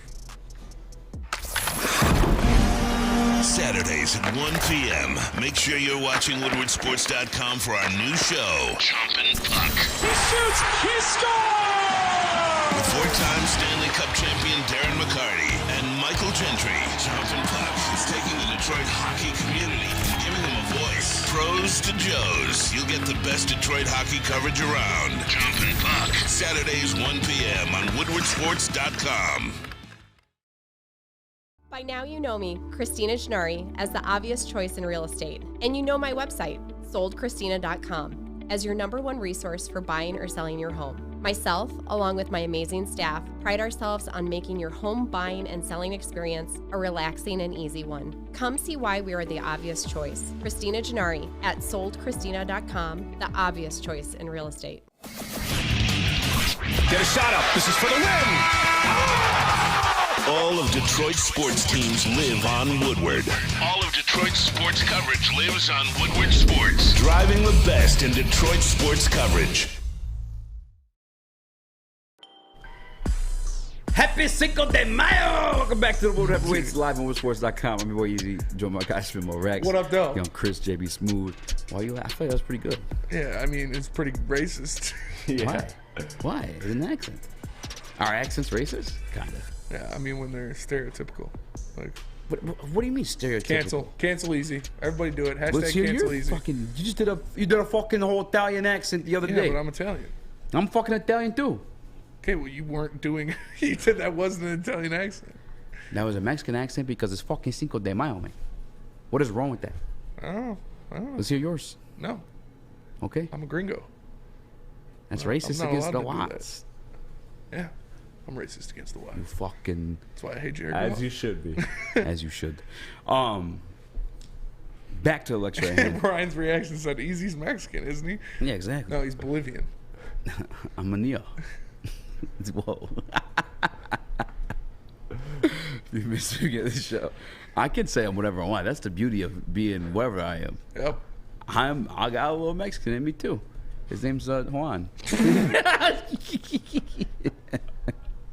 Pause. Before I went to break. Hey, yo. Before we went to break, we were talking about a pivotal year for the Detroit Lions. And I kind of said that I think... Everybody thinks you're Mexican, apparently. That's fine. I'll be that. Everybody thinks my boy Darius is Mexican, too. Darius looks more Mexican than me, for sure. Yeah, he does. Especially when he grows the stash. Yeah. He knows what he's doing. He's rocking the stash. Yeah, Trying to get some Puerto Rican women or something. I don't know. Puerto Rican women get pregnant by looking at them. It's crazy. My cousin got one on the way right now. We don't know whose it is. No, could be mine, could be your boyfriend's. But in terms of this year being pivotal for the Detroit Lions, he's Peruvian. Yes. Hendon Hooker is what's the deciding factor of Jared Goff's contract, even more so than Jared Goff. Unless Jared Goff goes out there and wins you, I'm talking about like the reason you win 1 to 2 playoff games. This year's highly dependent on how Hendon Hooker looks. Yeah. And it's not just like any rookie, like, oh, this guy is going to take over the league in sophomore year. No, one thing people like to bitch about, the anti-Hendon Hookers or anti-anybody but Jared Goffers, he's 25 years old. Yeah, well, then maybe he's a little bit more ready to take on the fucking offense than you think. One of the, Brad Holmes, back to the podcast he had with Tim Twentyman yesterday, he spoke to, like, his character, his leadership abilities. Those are things, like, if I'm talking about a backup quarterback, like, I'm not fucking trying to hype up his character and leadership abilities. Yeah. You know what I'm saying? I'm like, yeah, he come. Same way he talked about Sudfeld for a little bit. You know, we have confidence Sudfeld could handle it. You know, put in this position. Never like, yeah, Sudfeld's a great leader. Yeah, Sudfeld can really get it done. Yeah. And same way Dr. D called yesterday and told you that they were like enamored with Hendon Hooker. Like, I really think this year's more so Jared Goff's extension, not this year. But Jared Goff's extension is more dependent on how Hendon Hooker looks and grasps this offense. Oh, for sure. I mean, if you have a guy that you believe in, then you wouldn't do it. If you have a guy you drafted that you think can take care of business, you wouldn't do it. So we'll see. We'll see if he comes along. We'll see how fast he comes along and what the results are going to be. But I'm not putting all my eggs into one basket. I'm not, just believing that it's going to happen. Our guy Ray Agnew was down there at the Senior Bowl talking to Hendon Hooker a lot. They seem to have a lot of interest in him for a long time. So we'll see what happens. Anything is possible, Kevin Garnett. And like we said, if he didn't get hurt, he would have been a top 10 pick, and he would have won the Heisman. So there's a lot of potential to be had there. There's actual projections there. And against like the age, 25 years old, leadership qualities, ability to run. The fact that this offense, we're assuming, and maybe this is disrespectful on our part, but very plug and play. with the weapons surrounding him, like it's why not? Mm-hmm. I was already googling like when Aaron Donald's a free agent, Chase Young, like that's what you should be excited for. You start looking that shit up, because Brad Holmes, I'm telling you, if that does happen, they're going in. Oh yeah, all in. Oh for sure. He doesn't give a fuck. Like the Eagles. Yeah, like the Rams, the organization he was a part of, and he saw that ultimately end up with a Super Bowl championship. Am I tripping, Chris? Am I being a hater? Are you being obtuse? I'm probably being a little bit of a hater. I'm not gonna lie. What part of it are you asking? Are you hating specifically? Are you being a hater? I guess I'm not really being. I really don't think I'm being a hater. I think this is actually. I truly think that this is what it is. In that it's more dependent on Hooker than Goff. Is that the part that you're saying? Goff's contract extension. Yeah. Like I think the only way he solidifies it is like going out there and balling like beyond what we've known him to be. He had a really good year, but I feel like a lot of people feel like that's more a result of Ben Johnson. At least me and people who aren't fucking like biased like Lions fans. Some people think Goff is better than that too, but I feel like majority believe that Hendon Hooker is going to turn the page. I mean, Chris Sims, they had a whole segment about it yesterday on E&E, if I'm not mistaken. Chris Sims, a former quarterback himself, not a successful one. He also did have Zach Wilson, number 2 ranked quarterback, or over Trevor Lawrence, I think, at one point too. But what did Sims say during that clip? I have to go back and take a look at it because I don't remember exactly what he said during it. But I know he spoke about them having like a better arm. All the athletic attributes obviously are on the side of a Hendon Hooker. Mm-hmm. I think it's not wrong of you to say that Hendon Hooker, the Hendon Hooker factor is a factor in the Goff extension. It's a big one, but I wouldn't say it's more. I would say that what Goff does on the field is going to determine his contract extension more than Hendon Hooker. Yeah. Can it be 70-30 though? Probably. Maybe even as high as 60-40, but the majority of it is going to come down to the guy who's snapping the ball for the Detroit Lions next year, and that is going to be the guy who's receiving the snap. Which Hell yeah, the guy who's receiving. Hell yeah, Juan. If Jared Goff receives it well this year, then the Lions, will no doubt extend him and keep him around a little bit. Yo, Denver Blair says you have to buy a Goff jersey if he wins MVP this year. Oh, all day. I'd make that bet. What do I get? Is there like Nope. There's no other part of that? No. Come on. What do you mean? Denver Blair. How about this? Because it's going to be cheaper. Looking out for Baby B here. You buy my Bryson, size 6T, probably by then, Hendon Hooker jersey, if not. Handshake deal? I thought you were calling in, Denver Blair. Did Denver call in? She got on speed dial. Let's make that bet. Okay, nobody. Nobody, baby. What? What were you doing? Can't see my hand. Messing with the wall. That looks like that hurts your shoulder. I ain't gonna lie. No, I'm good. Getting some real torque I'm into electric. it. I'm electric. Go. That Torkelson right there. That's Spencer Torkelson. Is there That's what they call me in the streets. Is there a threshold to like the extension of Jared Goff?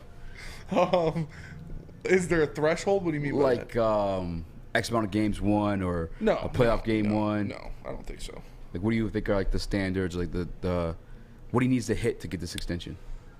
I don't know if I think he would have to prove that he is a dynamic playmaker to get paid that kind of money. Because that's who you pay that kind of money to, is dynamic playmakers. Yeah. So I don't know if there's a threshold of a number of games or whatever it is, but I don't know. I'm not going to try to peer in the mind of Brad Holmes, but. Well, I mean, is Geno Smith a dynamic playmaker? No, and that's a bad deal. Yeah. Like. But we're seeing Daniel this like Jones, a dynamic playmaker? No, and that was a bad deal. Derek Carr literally got cut from his team. Yeah. And was given a fat contract. Mm-hmm. Like, that's just how it is. Like, I don't know if it's like depending on being dynamic playmaker. Although you and I wish that were the case. But and listen, if I'm being quite honest with you guys too, like if Goff does like outperform our expectations, and I'm not talking about like having a similar year to last year. I mean, actually, that would be amazing. That would be great if he did another. See, Paul Thomas, I'm not there. Paul Thomas says Goff just plain sucks. Like, no. Yeah, I can't say that. You can't say that. He's a good quarterback. Here's mine.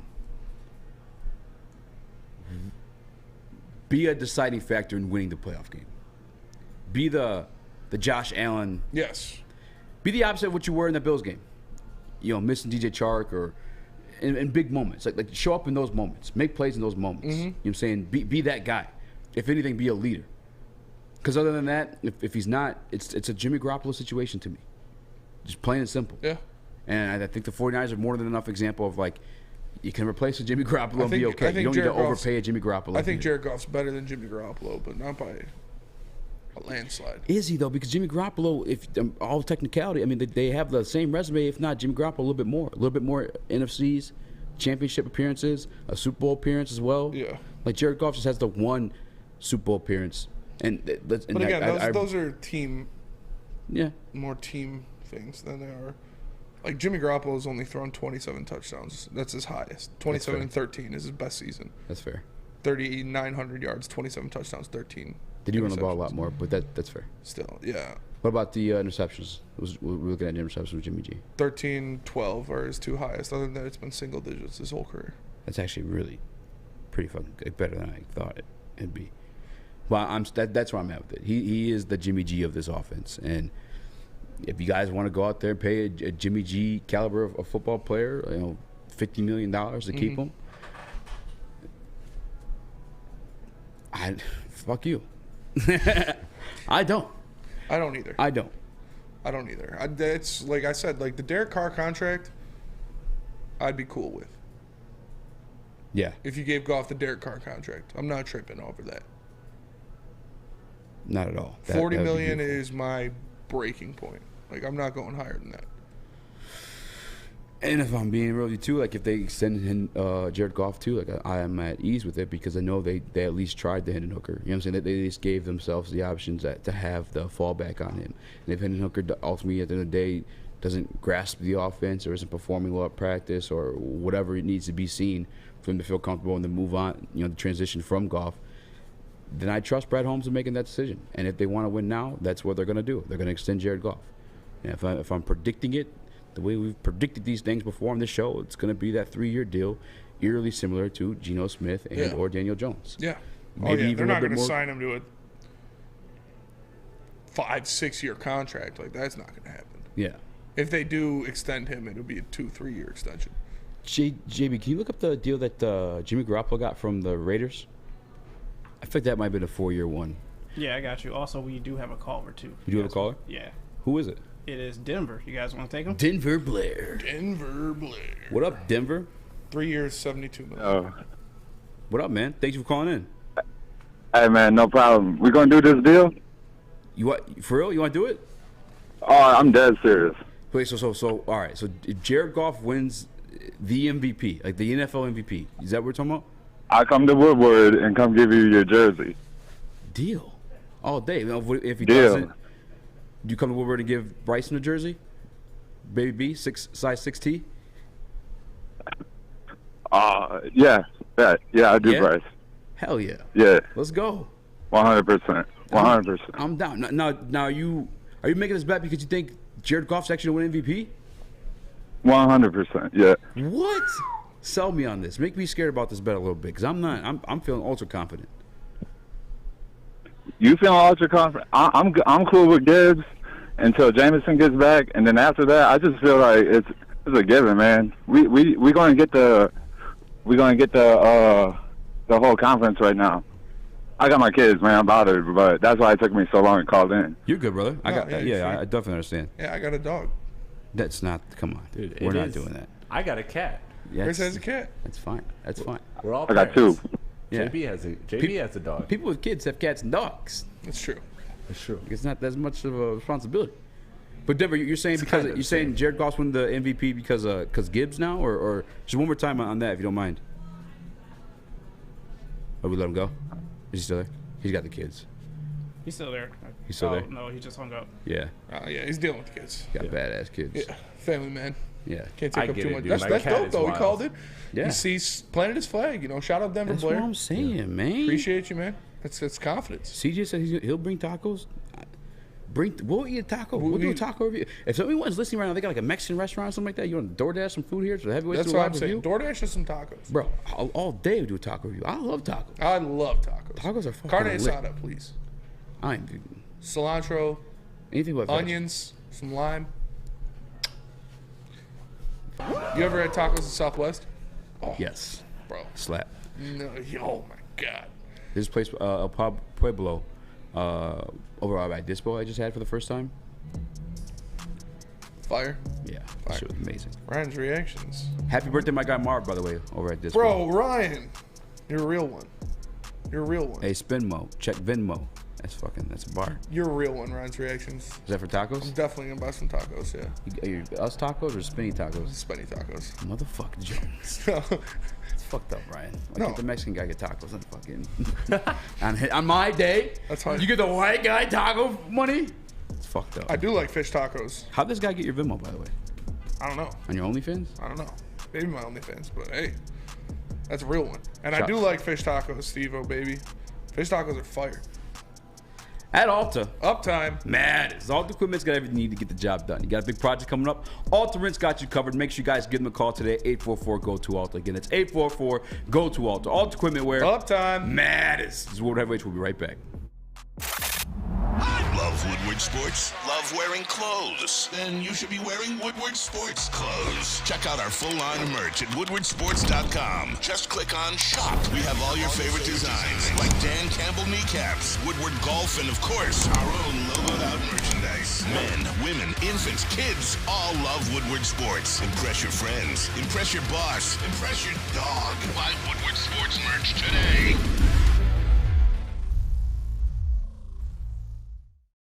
At work and at home. We're there with smarter security solutions, featuring complete automation with customized alerts and more. For over 90 years, we've been the company that's been counted on to protect what matters most, all with personalized service and care. Right now, for a limited time, receive a free video device plus free installation with a new home system. Guardian Alarm. We protect Michigan. Have an opinion? Make sure it's seen and heard. Corner, jumper, tweet us, hop on the YouTube chat, slide in the DMS at Woodward Sports on all social media. What up, though? Welcome back to the Woodward Heavyweights live on woodwardsports.com. I'm your boy Eazy, joined by my guy Spinmo Rex. What up, though? We are the Woodward Heavyweights. My guy, Young Chris, JB Smooth. Happy Cinco de Mayo. If you guys haven't already, please make sure you hit the like button. Send us tacos. Would you rather like button or tacos? Tacos. Yeah, what?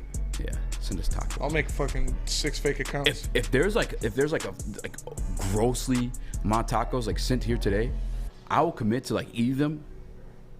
I don't know if it'll be on air because like after 7, I don't know if bitch. 100% record us like crying. I will like. Joey's beat me in a lot of food challenges. The one I tell him like, you think you can get them in tacos? Oh fucking day, bro! I can eat so many tacos. Everybody can eat so many tacos, no? Dude, tacos are the best. This place in East Lansing, excuse me, El Oasis. Yeah. Oh, fire, bro, fire. Stupid good tacos. That's a fire name. Everything they have. It is a food truck. Nice. Everything they had is good. I'll get the big burrito and tacos.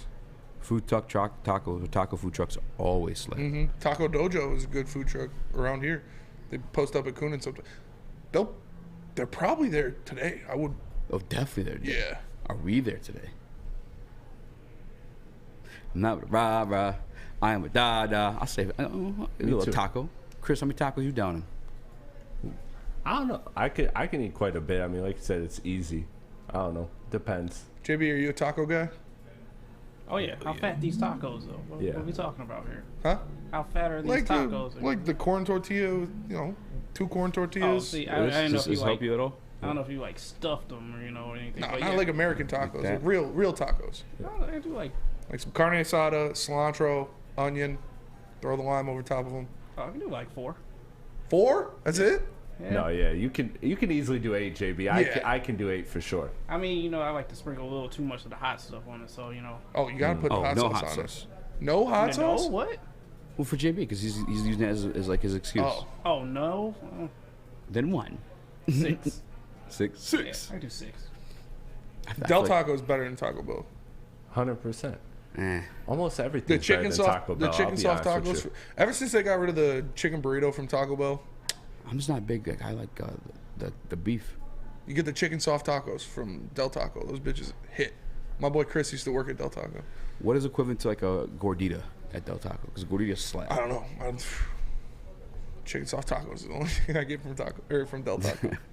I'm team Taco about that one. Chicken wings.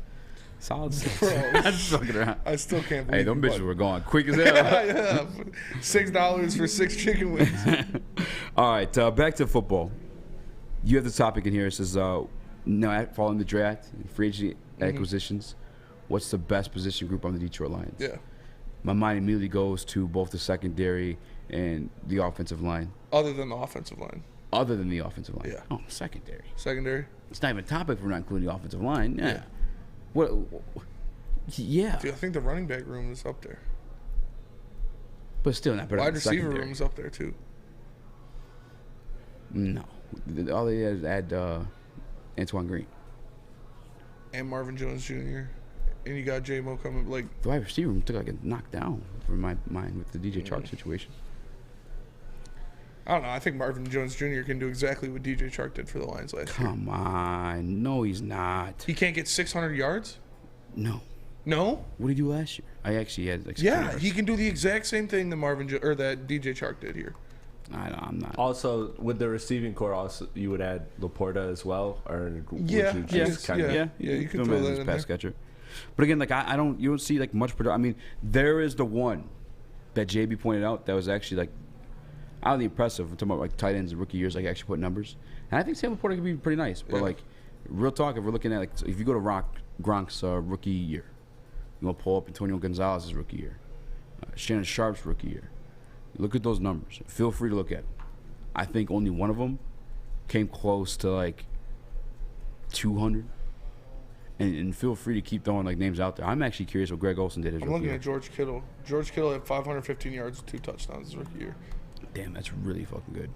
That's actually really, really Then good. his sophomore year, he had 1,300 yards, 5 touchdowns. Greg Olsen threw him 91 yards, 2 touchdowns his rookie year. How was he?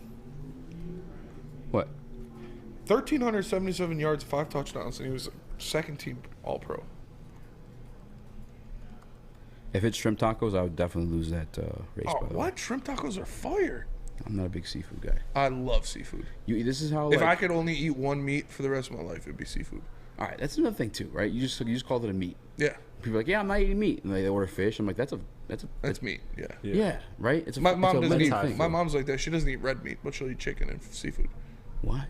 Because red meat's not good for you. Is that proven? Yeah.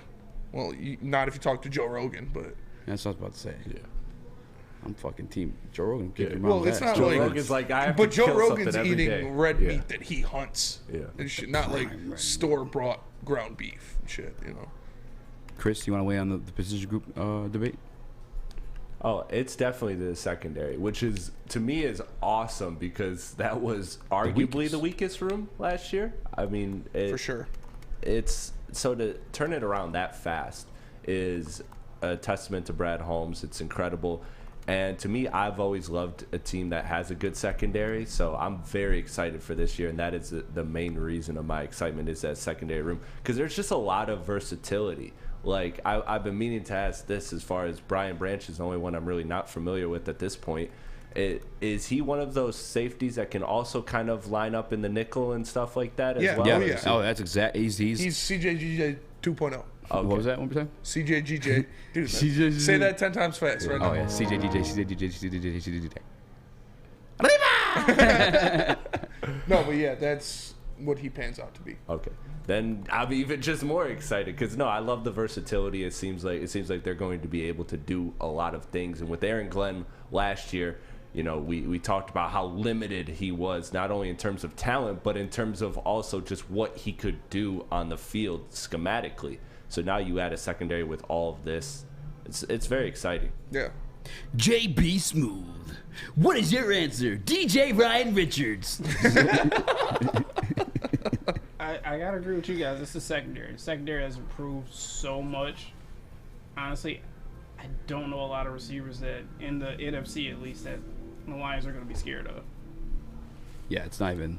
And I put offensive line as part of the poll in the Woodward Sports chat, and people are still picking the secondary. I gotta be honest with you guys. The best position group on this team, is the offensive secondary. line. That's. Oh, I was gonna say you think it's still the offensive line. Yeah. Number one is for sure the offensive. I mean, here's the thing. You have high expectations for the secondary, and maybe it's it's unfair because I'm pulling they already did it card on you, but already did it. We know who they are. And then you also added. They are who we thought they were. Exactly. And then again, God. The guard position was a revolving door last year. Big V is going to be healthy this year. Mhm. Or we're assuming he's going to be healthy this year. Big healthy. Big V healthy. You have Graham Glasgow that you also added. And who's to say? Your fucking twin they drafted too. I don't know. I don't know his name. Yeah. Vincent and Mary's, whatever fucking school. Mary and Mary. Michael and Mary. Mary J. Blige. I don't know his name. Yeah, or what college you went to. Whoops. St. Mary. Sorry for getting the 6th round pick. I'm playing. Yeah. It's Corbin or Corbin something. Colby Sorsdale. Colby Sorsdale. I was quizzing you. Yeah. And you passed, JB. Good job, JB. I'm proud of you. Yeah, that's my brother. That's my guy. Your brother? Yeah. Yeah. Colby. Corby. Oh. UFC later, too. Yeah, I put that on there. Hell yeah. I can't wait to talk about that one. Sort of, kind of, sort of. Are you really still that excited for it? Yeah. Are you with me, the offensive line, for sure the best off group? Yeah. Yeah. I think, like you said, they've proven it. Mm-hmm. You know who they are. They've got multiple Pro Bowlers littered across that offensive line. So, Chris? Do you think if they would have got Jalen Carter that the defensive line would have been the best? That's spicy. It's up there. I mean, it's the deepest. Yeah, but the offensive line's pretty deep too. I guess it was Graham. Yeah. Colby. Stenberg, Yeah. Skipper. I can't. Did anybody draft Antonio Mafi? That's a good question. I'm I don't know. about You to look it look up? it up. He did get drafted. I believe it was second day or third day over the weekend, but I don't know who though. Did you guys see that though? There was a white DB taken. Yeah. In this year's draft class, Riley Moss. Riley Moss. By the Commanders of all teams, the guy that had the allegedly racist owner. Yep. took the white cornerback out of Iowa. Of all teams that have a white cornerback, it would be Iowa. It would definitely be Iowa. What are your expectations for this guy? He's going to play safety. Yeah, that's what I said too. The Patriots Lucas said drafted no. Antonio Mafi. The Patriots drafted Antonio Mafi. That's how you know he's gonna be good. That's how you know he's That's how going you to be know good. he's gonna be good. In the 5th round. 2 Pro Bowls. All day. Easily. All day. All right, Spinny, after we have this taco eating contest, William and Mary, thank you. Let's fucking go in the Woodward Sports William chat. and Mary, Yeah, yeah. let's go William and Mary. Mary J. Blige. Mary and Mary. Mary and me. Marley William and me. Defoe and Mary J. Blige. Yes. Great I college. didn't know they had a college. Yeah. Great school. It's good. I'm someone. Every time you shout out Mary J. Blige, for some reason I want to shout out Missy Elliott, even though that's like not even close to correlated. Yeah, we get it. You like music. Let me tell you guys. Let me tell you guys about Planet Fitness, because High School Summer Pass is back. Planet Fitness is thrilled to allow high schoolers ages 14 to 19 in the United States and Canada to work out for free all summer long from May 15th through August 31st. Plus, they're giving away $200,000 to high schools and students. Teens ages 14 to 19 who register for the High School Summer Pass can help win a scholarship for their school and participate in a TikTok video contest for a chance to win academic scholarships. Visit the landing page for more information and legal disclosures, pfsummerpasscontest.com. It's Planet Fitness, where your fitness is essential. Saturdays at 1 p.m. Make sure you're watching WoodwardSports.com for our new show, Chompin' Puck. He shoots, he scores! With 4-time Stanley Cup champion Darren McCarty and Michael Gentry, Chompin' Puck is taking the Detroit hockey community and giving them a voice. Pros to Joes, you'll get the best Detroit hockey coverage around. Chompin' Puck, Saturdays 1 p.m. on WoodwardSports.com. Big Boy Strawberry Fest has officially arrived, and we're here to show you the very best flavors of the season. Satisfy your sweet tooth with our deep-fried vanilla Oreos, strawberry hot fudge cake, and a slice of our classic strawberry pie. But that's not all. Cool off on a refreshing summer splash salad, or savor the flavors of our chicken Caesar wrap and strawberry bacon chicken wrap. And for breakfast lovers, don't miss out on our strawberry hotcakes or our mouth-watering red velvet waffle. Strawberry Fest is something for everyone. Celebrate the sweet season with us at Big Boy. We are the network for Detroit by Detroiters. Welcome to the Woodward Sports Network. What up, dope? And welcome back to World Heavyweights Live on WoodwardSports.com. Hello. I'm your boy, Joe. My guy, Spin Mo Rax, Young Chris, JB Smooth. Hit the like button. You guys have it already. 5-star reviews. 5 Be a stars. friend. Tell an amigo. Share the stream. We appreciate you. Gracias. Gracias. Gracias. With that You got said, that grassy. Gracias. Young Christopher, did you happen to download that image? I sent you there right now. Like, download that there image because we should have been talking about this. I mean, we did. Wow. No, we didn't. Okay. How'd we talk about it? UDFAs, we did talk about it. Not on this show. Yeah, we did. Maybe on your other show, partner. No, we definitely talked about them on both. I don't think we did, and if we did, we glossed over it because this list. Somebody Woodward Sports comment or Woodward Sports chat actually just said, "Hey, 2/3 of these undrafted free agents gonna make the roster." I'd like to know, spend more racks. Do you agree? Take a look at this list here, Chris. Put it up there. Slap it up there. 1 second. Just give him 2 seconds, all right? I'll start it off for you. I'll read it. All right, I have it right here in front of me. Adrian Martinez out of Kansas State. Now, this guy runs a fucking Spider 2 wide banana split. Great. Yeah. No one does it better. Spider 2 wide banana. No, but in all It's the most seriousness, racist play call of all time. Mohamed Ibrahim. He's making the roster. Oh. They gave him $100K. Without a doubt. Yeah. This dude's making the roster. I was actually surprised this kid wasn't drafted. Yeah. Well, he was injury. That's right. Chase Costa. I'm gonna look Easily. up his stats. If there's concern, because Mads and I have had discussions like about the David Montgomery, because internally between like ourselves, kind of exposing our text message thread we got here going on, but we both think Spinney looks weird from the left side. And I'm kidding. We both really, I've always liked David Montgomery. Yes. Like a lot. And Mads, the one question you brought up is like, is there almost like too much tread on the tires though, bringing him here? Because Chicago hasn't had a lot to work with in the past couple of years offensively. They're really reliant on the run game. As you see, they led the league in offensive rushing yards. It's only offensive rushing yards, but rushing yards last year. And that was a concern of ours. But I still think the legs will be fresh. I think he has a great offensive line to run behind. But if that is the case, too much tread on the tire for David Montgomery. On Mohamed Ibrahim. He's got a lot of tread on, or he doesn't have a lot of tread left on those tires. He's got a lot of miles on those legs. He does, but he fills that similar role. Yeah. And they just split 50-50 between the two of them. Mm-hmm. I'm like, this is a phenomenal fucking undrafted free agent. That's a great UDFA. I don't understand the Chase Costa. They gave him $80,000 guaranteed. Yeah. I guess that's chump change to NFL teams, but yeah, that ain't nothing. He's not nothing stands out really. What do you mean? He had 36 catches for 497 yards and 3 touchdowns last year at Oregon. The year before that, he had 18 catches for 286 yards and a touchdown. I guess he's a big play guy. He's 6'3". I wish I could look up his combine stats, or if somebody wants to look up his combine stats or his pro day. JB, can you look up his pro day if he had one? Yeah, that's a lot of money to give to that guy. Maybe he's just a practice squad body. Maybe he is. But I think Ibrahim will be with the team.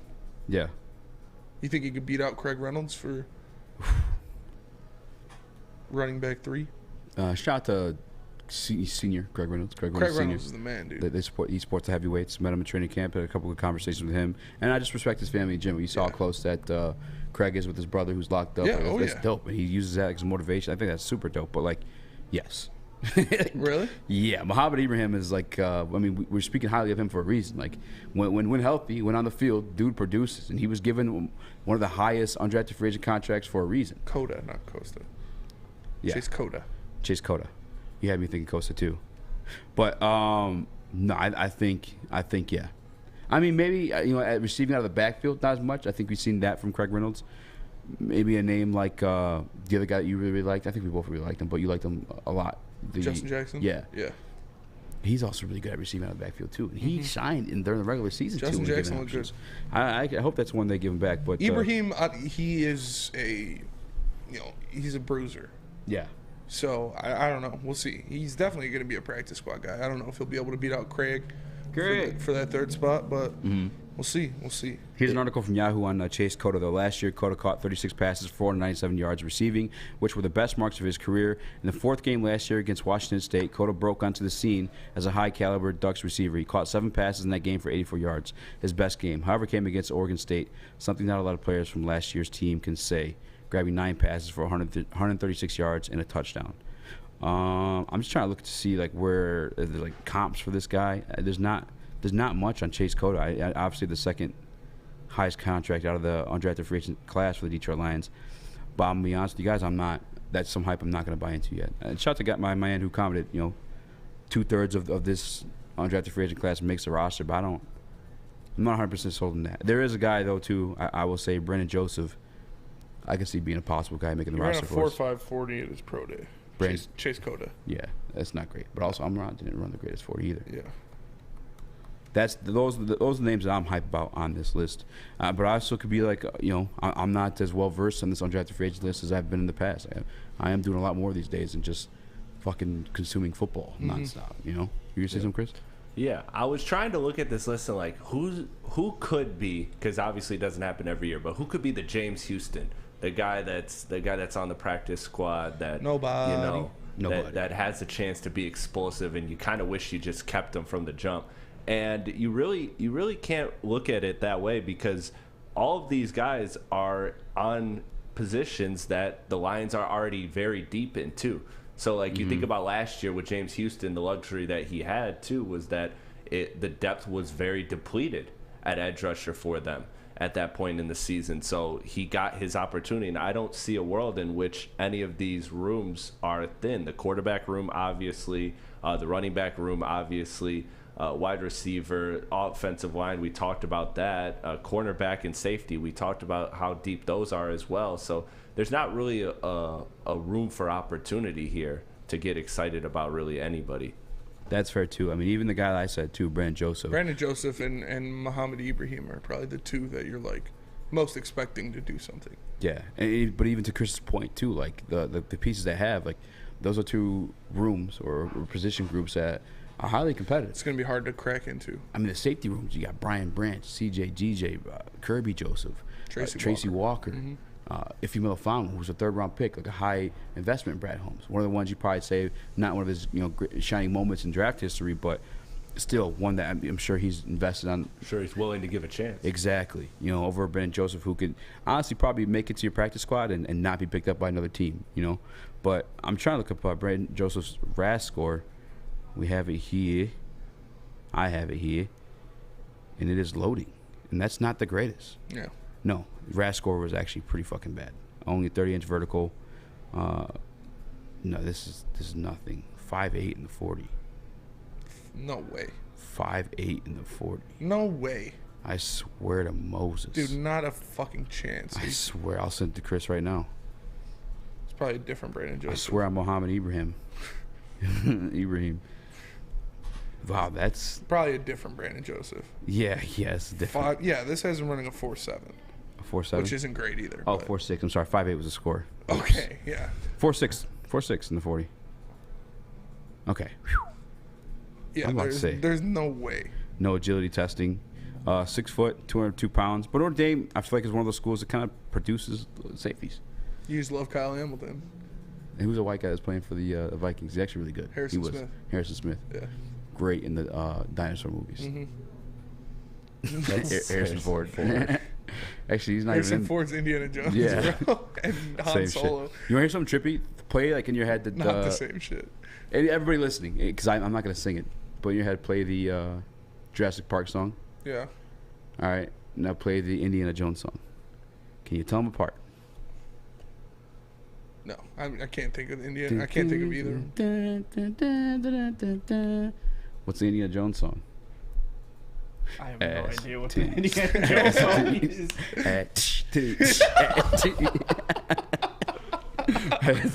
Dude, they're virtually the same thing. All right.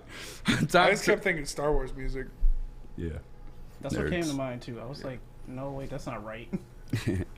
Well, the Detroit Lions have a lot of backups and insurance at the running back position with the signing of Muhammad Ibrahim. And you should have some insurance yourself. Some Swiss insurance with my guy Mark. Make sure you guys hit him up both for your personal and business protection. Mark at Swiss Insurance. It's Mark at SwissINS.com. Again, that's Mark at SwissINS.com. So Woodward Heavyweights, we'll be right back. We don't like to brag that we are the toughest sports network in Detroit, but we do have a guy named Darren McCarty on our side. Lemieux and McCarty, who've had a good knockdown drag up. There they go, right on the whistle. They were talking to one another. Woodward Sports. Introducing the Planet Fitness Guide to getting that post-workout glow. Step 1. What's your why? More epic energy? Better sleep? Blow off steam? Step 2. Join Planet Fitness for just $10 a month and get moving in our clean and spacious clubs. Step 3. Bask in that post-workout glow. Join Planet Fitness today for just $10 a month. Join today at any of the 50-plus Detroit area locations.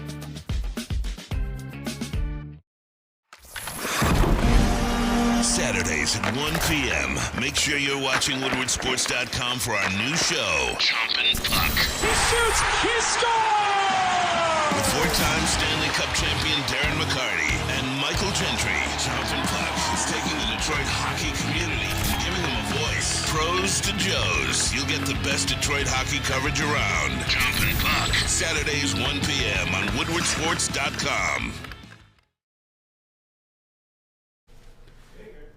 Happy Cinco de Mayo! Welcome back to Woodward Waste Live on WoodwardSports.com. And boys, join my guy Spinmo Rex, yo, Chris, JB Smooth. Spinny got some breaking news. I don't know if it's true or you improvise. What is it? What happened? There are rumors that we don't judge. The Detroit Pistons are signing Kevin Ali as their head coach. I did see that actually earlier. But same thing, I didn't know. Yeah. I didn't know if it was. I mean, listen, when we broke it down yesterday, because you guys didn't want to sign Mike Bootyholder, that was the only other name coming up. Chris, you had one other name, but I don't. He's assistant coach for Dallas. Sean Sweeney. Is he actually even has he been interviewed by the Pistons? Is it a guy that's? No, he was he was on the list of candidates that they were originally looking at, but then I think he didn't even make it to a first round of interviews. They cut him pretty quickly. But when the only two superstars that you coach speak highly of you, I think that's something worth exploring. I think he could be a good potential coach one day. So with Charles Lee, more than likely probably taking the role of the head coach for the Milwaukee Bucks. Also he interviewed with Toronto yesterday. So he's got Toronto, Detroit, Milwaukee. I mean, obviously he's going to choose Milwaukee if all of them offer the job. So again, that's why as Pistons fans you shouldn't expect Charles Lee. But at the end of the day, he has a lot of interviews in a lot of different places and a lot of interest. So yeah, it just goes to show you, man, he's a very good coaching candidate, one the Pistons would be lucky to have, I believe. 7 hours ago, this is from Koo Cahill on Pistons Twitter. Shout out Koo. He says, Kevin Ali is not coached in 5 years. Kevin Ali has not been a name on the NBA market since 2014, 2015. There's been other head coaching openings this offseason. He hasn't been interviewed once. The only opening he's been interviewed is for the Detroit Pistons. And this is as recent as 21 minutes ago. I think this may be the thing that the Spinny came across. It's from Trilly Donovan, which doesn't sound like a trust me bro type of source, but says the Detroit Pistons are finalizing a deal to make former UConn and OTE head coach Kevin Ali the franchise's next head coach. I'm not buying it, but the true response to this, Koo's response to this one is, Kevin Ali was the head of basketball development with OTE. The hope I have is that he'll do a great job at developing the Pistons' young talent. He said, if true, helps take some of these young players to the next step of their career. If anything, he should excel at that. I don't think there's validity to that. That's been my thing against the Kevin Ali hire, is that I feel like, again, I don't know why I make this comparison, because truthfully you never know how good a coach is until they are a coach. But I draw the Mo Cheeks comparison because Mo Cheeks, I think, was an excellent player development coach for guards, but he wasn't a great head coach. And I think that Kevin Ali is the same type of build. I think he could be a good mentor and a good part of a coaching staff when focusing on development, but I don't think overall he's going to be a good coach. But again, you have no idea how these coaches are until they actually coach. But the fact that, again, Koo pointed out that he's been, on the market for 5 years essentially and hasn't gotten any traction, I think that's something to show, and I think it's also something to show that Troy Weaver has his people. You look at Jeremy Grant, the free agent that he was a part of drafting back in OKC. Like Troy Weaver, again, this could be one of his Achilles heels, is that he has these very strong relationships and very strong beliefs in certain people.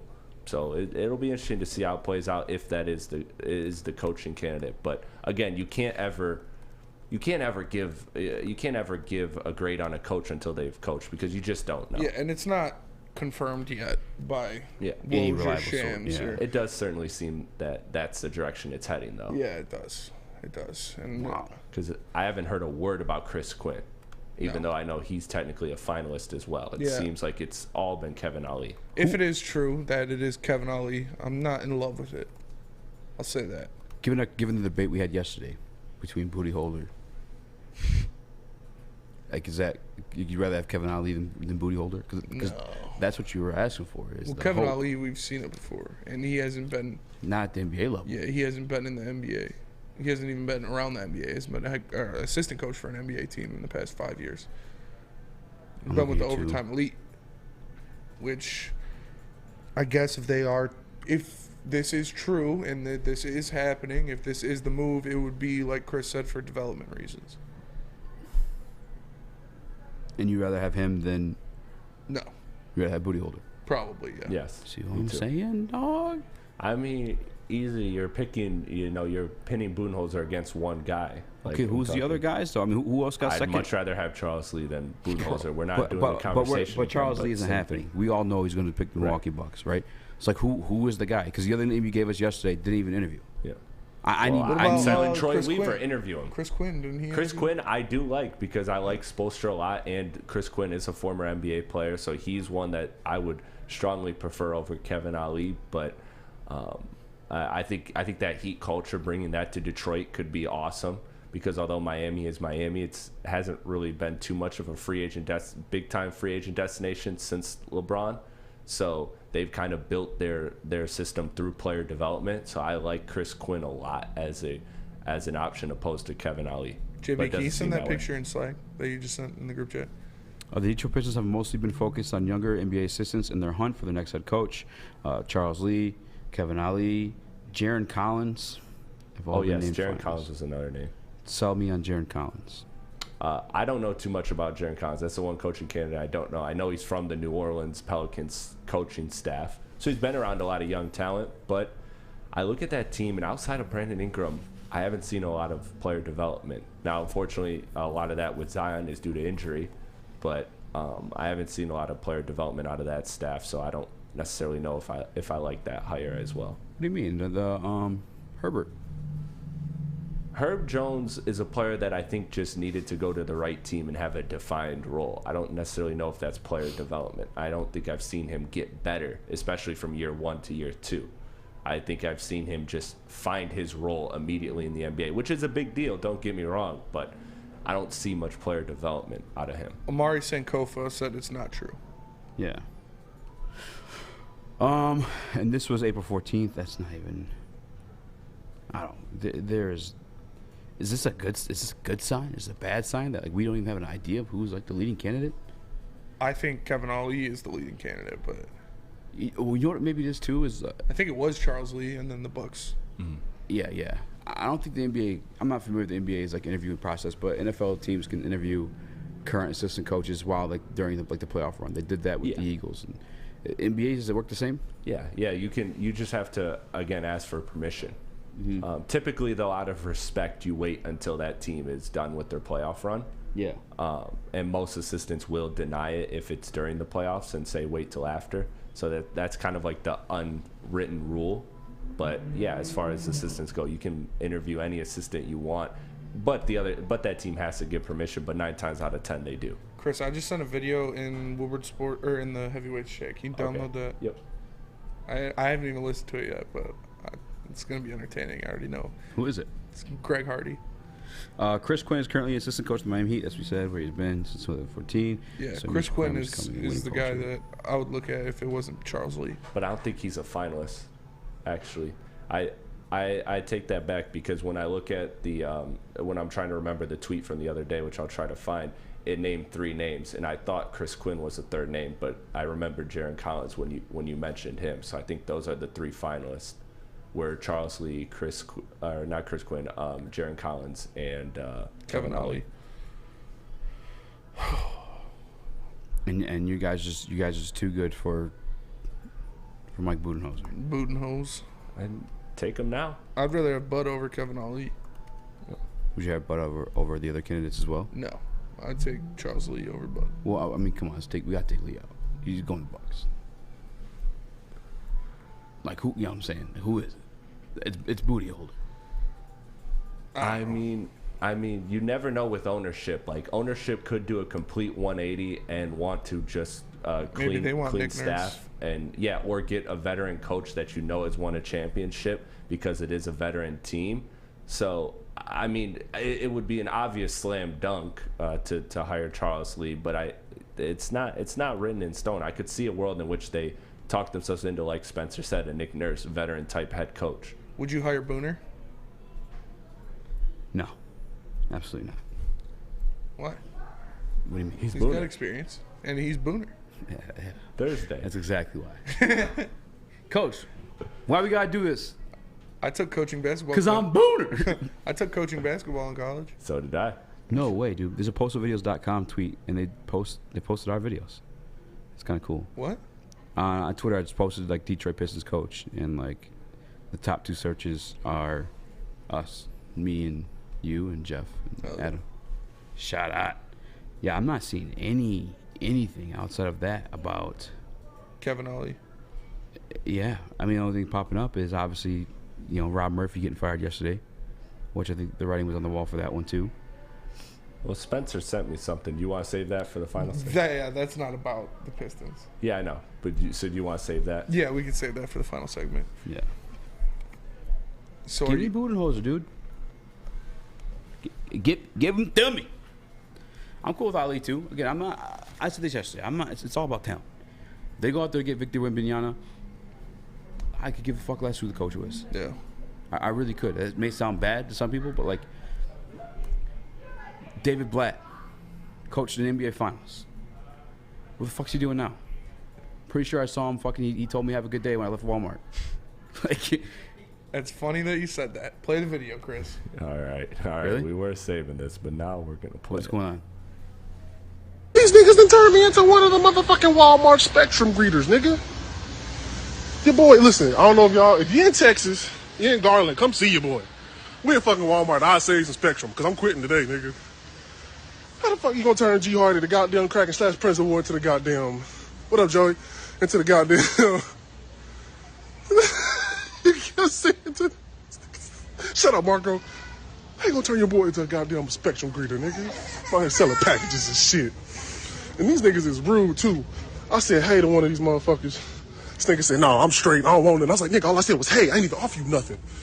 Look too goddamn broke to buy Spectrum anyways. Shit. Greg Hardy's working at Walmart now.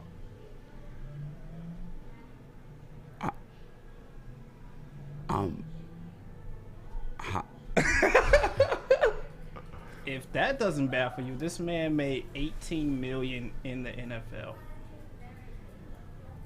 Probably had to pay a lot of that to his wife. Girlfriend, they weren't even married. Yeah. How do you? I don't even feel comfortable speaking on that. I mean, how do you fuck up? You're still like a name. Yeah. You know what I'm saying? Like, I mean, I guess you got yourself a job. That's good. But how do you? There's no fighting organization you can sign with. There's no. You're like a fucking like workout person and social media. I guess maybe that's a lot. That was for people asking who that was. That was Greg Hardy, former NFL player, former UFC fighter. Yeah. And now apparently he's working at Walmart, but he's quitting today. I don't think that's real. You think that's real? Dove Kleeman posted it and like. Oh my God. Yeah. I don't even know. My brain can't even process that. How does that? Is he just that big of a piece of shit in interviews and? I mean, he is a terrible person. He beats women, so he's an awful person. And did he fight BKFC? Yeah, I think he got slumped. I think he did too. I think he did too. I think I have that picture. So hold on. Yeah. But is that it's still like a name? I feel like I would still tune in to see him get beat up again. I guess I think everybody's saying it's got to be fake, right? Yeah. Right. How do you not celebrity boxing match too? Especially if you're a hated figure. Oh, you know what I mean? Him versus Le'Veon Bell, celebrity boxing. There Dude, you go. He's Right so much bigger than Le'Veon Bell. They're both heavyweights. Fuck it. Put a weight limit. 260. 260 the limit, just like UFC. Speaking of UFC, when we come back, UFC 288 tomorrow. Can't wait to watch that one. Again, shout out to my guy Marvin. Happy birthday to Marvin over at Dispo. They will link it up tomorrow for the UFC fights. And when we get back, Spain's going to announce the winner of our raffle. Make sure you guys hit the like button. What? We'll be right back. Lady Jane's. Just kidding. Yeah, let me tell you about Lady Jane's. Walk into any Lady Jane's for an award-winning haircut experience and automatically enter for your chance to win not one, but 2 vehicles of your choice, courtesy of Left Stanford Buick GMC of Ferndale. That's right, 2 cars. One for you and one for your wife, girlfriend, or best bud. Or you can toss this Benny because I still don't have a car. Lady Jane's, open 7 days a week. Walk in anytime. No appointment necessary. It's wicked awesome. Get a shot up. This is for the win. All of Detroit's sports teams live on Woodward. All of Detroit's sports coverage lives on Woodward Sports. Driving the best in Detroit sports coverage. The sports marketing agency would not be who we are without great community partners like Higuera Health and Carol Zaniga. It's an awesome opportunity to partner with your organization. Higuera Health is a comprehensive behavioral health organization. We serve children through older adults with mental health, substance use, and developmental disabilities across Western Wayne counties, and really excited to now be in downriver communities as well. Give us a call at 734-458-4601. You have an opinion? Make sure it's seen and heard. Corner, jumper, tweet us, hop on the YouTube chat, slide in the DMS at Woodward Sports on all social media.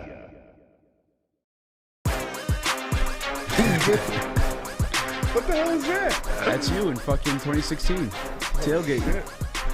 You remember? You were wasted that day. I was pretty wasted, huh? You got the Michigan one? Yeah, we do. Let's do this. Go back one more time. I'm That's trying to see flannel. what went in the fight here. I guess it kind of looked like flannel. Dog, I might have to go with the Wolverine. The Wolverine would probably. Yeah, they kind of shit on this guy. Yeah. How do we not get like an actual Spartan? Like give our guy like a strong jawline? Like, hold on. They disrespected fucking Spartacus. That dude's not kicking nobody into the hole. That is blasphemous. They made him a fucking Bears fan. He does look like a Bears fan. What the fuck? Why are they all fat? Thick. They said make thick Big Ten mascots. Did they really? Yeah. It just kept popping up you and then Maz from Michigan guys. I'm sure there's an Iowa guy out there looking around the same. I bet the Cornhusker one's probably funny. The what? Nebraska. Is there a Nebraska one? No, not. All right. Not on that tweet you sent me. I'll look. Wow. Happy Cinco de Mayo! What? Steve Wild said, "Look at his gut, bro." Yeah, man, that's wild. That is pretty wild. UFC 288. Yeah. I'm actually. This is like maybe not for like the casual fan, but for like guys like us who like actually enjoy like UFC every bit of it. This is a fucking really good matchup. Yeah. A really, really, really good matchup. You have 2 grapplers. That's the way Aljo's gotten his. And his, obviously wrestled in high school and shit like that, but jiu-jitsu, nah. Jiu-jitsu, nah. Jiu-jitsu her for sure. Jiu-jitsu that. Holding in a pretzel, a little help. All right, anyway. Versus Triple C. Yeah. Triple C because he's the youngest Olympic gold medal champion. He won both the bantamweight and, not the featherweight, bantamweight and the fucking one nobody cares about. No offense. Flyweight? Yeah. I think Triple C wins. Yeah, I do too. Yeah? Yeah. He's a really small guy, really cringe guy, but really fucking He's good. super cringe, dude. But he is, you can't take it away from him. He's great. He's Literally. an all-time great. He beat Mighty Mouse. Yeah. Nobody beats Mighty Mouse. Mighty Mouse, actually, by the way, too, probably having his last fight today as well. But yeah, Henry Cejudo versus Aljamain Sterling. That's going to be a great fight. Aljamain Sterling, 22-3. Henry Cejudo, 16-2. Honestly, the co-main's going to be a bigger banger. Yeah. For the casual. I mean, for bangers, yeah. But like for technicality, banger, that's like. That's going to be a fucking war. And co-main, if you guys don't know what he's referring to, is Bilal Muhammad versus Gilbert Burns. Which. Wasn't Bilal Muhammad's kind of boring fighter, stylistically. Yeah. I got Bilal. I'm actually about to put the bag on. Really? Gilbert fought like less than a month ago? Yeah, not long ago. Like in cutting weight, and maybe I'm just like relating this a little too much, but remember when Tony Ferguson, his fight got canceled and he just cut weight for no reason, and then he fought Justin Gaethje and got his ass beat. Yeah. I feel like that's not. We already know the weight cut process is like not healthy. They don't enjoy it. Gilbert, Oh yeah. What? Charles Oliveira and Benel Darnanoush was supposed to be on this one. It got canceled. That sucks. That would have been a That's banger. what I was. Yeah. Bryce Mitchell was supposed to be on that one too. Yeah. Kron Gracie, if you guys don't know, the long lineage of, I mean, that was like the establishment of the UFC. That was the first UFC winner ever was Royce Gracie. Royce Gracie. That's the nephew of Royce Gracie, Kron Gracie. That's like the birth Jessica of like Andrade modern was a day fight MMA. too. Drew Dober. Oh, Drew Dober's good. There's some Dober's exciting. bangers. Kennedy Nezawiku versus Devin Clark. Devin Clark randomly follows me on Instagram. Shout out. Shout out. Not the biggest card full of names, but again, one that I'm tuned into. What are you doing? You at the same place you're at every weekend? Yeah, probably. Who do you got in the co-main? I kind of want to go Gilbert, but you're right. He just fought. Bilal has that boring, like just point fighting almost. You know what I'm saying? Like, that's why I think Gilbert could catch him a couple times. Man. Bilal's, yeah, that's fair too. You know what? I don't remember who Bilal. I'm about to actually pull up his little resume here. He fought somebody recently, and it was like so annoying. Oh, Wonder Boy. Wonder Boy couldn't like get in contact with him because he's just, like was almost just doing circles. Yeah. Remember that? I think we talked about it in Studio B. Yeah. Like I think he could stall Burns' like explosiveness and not KO power. Who by do you doing think some the winner annoying shit. gets? Kobe or So- title shot? Yeah. So allegedly the winner's gonna get the winner of Kobe versus Yeah. Leon, which is bullshit. They should just straight up get the the Leon fight, but whatever. Kobe deserves it apparently. Which is bullshit. That means Leon doesn't get a rematch for the belt that he fucking just beat the most dominant welterweight since GSP. Oh Yeah. no, Tyron was pretty dominant. Yeah. Yeah, that'd be bullshit for Leon not to get a rematch, in my opinion. What do you mean if you lose it? Oh yeah. Oh yeah. Like, The winner of this gets the winner of Yeah, that. that's bullshit. That is well, I mean, Leon's gonna win. You think so? Yeah. I don't know. Dude, did you see his takedown defense against Kamaru? Like he can do the same thing against Kobe. Yeah, you're right. He's longer than Kamaru too. He for was striking. He's gonna pick apart Kobe on the feet, and Kobe's never foought anybody outside of like Kamaru. Yeah. Like, he doesn't to fight that people. level. That's Yeah. why he deserved. What the This fuck is the- did he do to Yeah, I deserve know. this? I know. Not shit. This is bullshit. You guys, by the way, I believe, if I'm not mistaken, I'll look it up right now. Actually, Spinny, keep bitching real quick. I'm pulling Yeah, some odds. Kobe that shit pissed me off, man. It was, oh yeah, he deserves this fight. What did he do to deserve this? He hasn't fought in like 2 years. The last time he fought, he got slumped by Jorge in the streets. Like that's the last time he fought somebody. The winner of this should have gotten Leon. Bilal Muhammad plus 106. He's the underdog. Yeah. Gilbert coming off I got like $20 left in my FanDuel. You gonna throw it on Bilal? Yeah. Remember the name. I love Gilbert, man. But this is a quick turnaround. Very quick turnaround. Ali with the poll, 43% over 30% Budenholzer. That's pretty crazy. You guys are gross. You sick fucks. JB, you watch a little UFC. Who you got in these matches? Oh, I'm still taking Burns. I don't care. Yeah. Out of pure fandom or what? Yeah, it's just pure fandom. I'm not too caught up on Muhammad, so He's gonna really see, good, too. I'm gonna see what he's coming with this weekend. But yeah, I'm still sticking with Burns. And what about the main event? Oh, Cejudo. Yeah. And by the way, I think he has. Oh no, actually, he's the favorite right now. Minus Yeah, he's 115. the favorite. You're probably gonna get more money if you do rounds or TKO or something like that. See, I don't play that shit. That shit, you never know. Yeah. You literally never Anything fucking can know. happen. I just play straight like who you think's gonna win. Yeah. So JB, you're a degenerate, so. JB, you are a degenerate. But that'll do it for us today and this week. We appreciate you all joining us on your Cinco de Mayo. For the man to my left, the one and only Speak Easy, Chris Platty in the TD booth, JB Smooth on the ones and twos. I am Spencer Axter. You guys have a great weekend, and we'll catch you on Monday. Peace.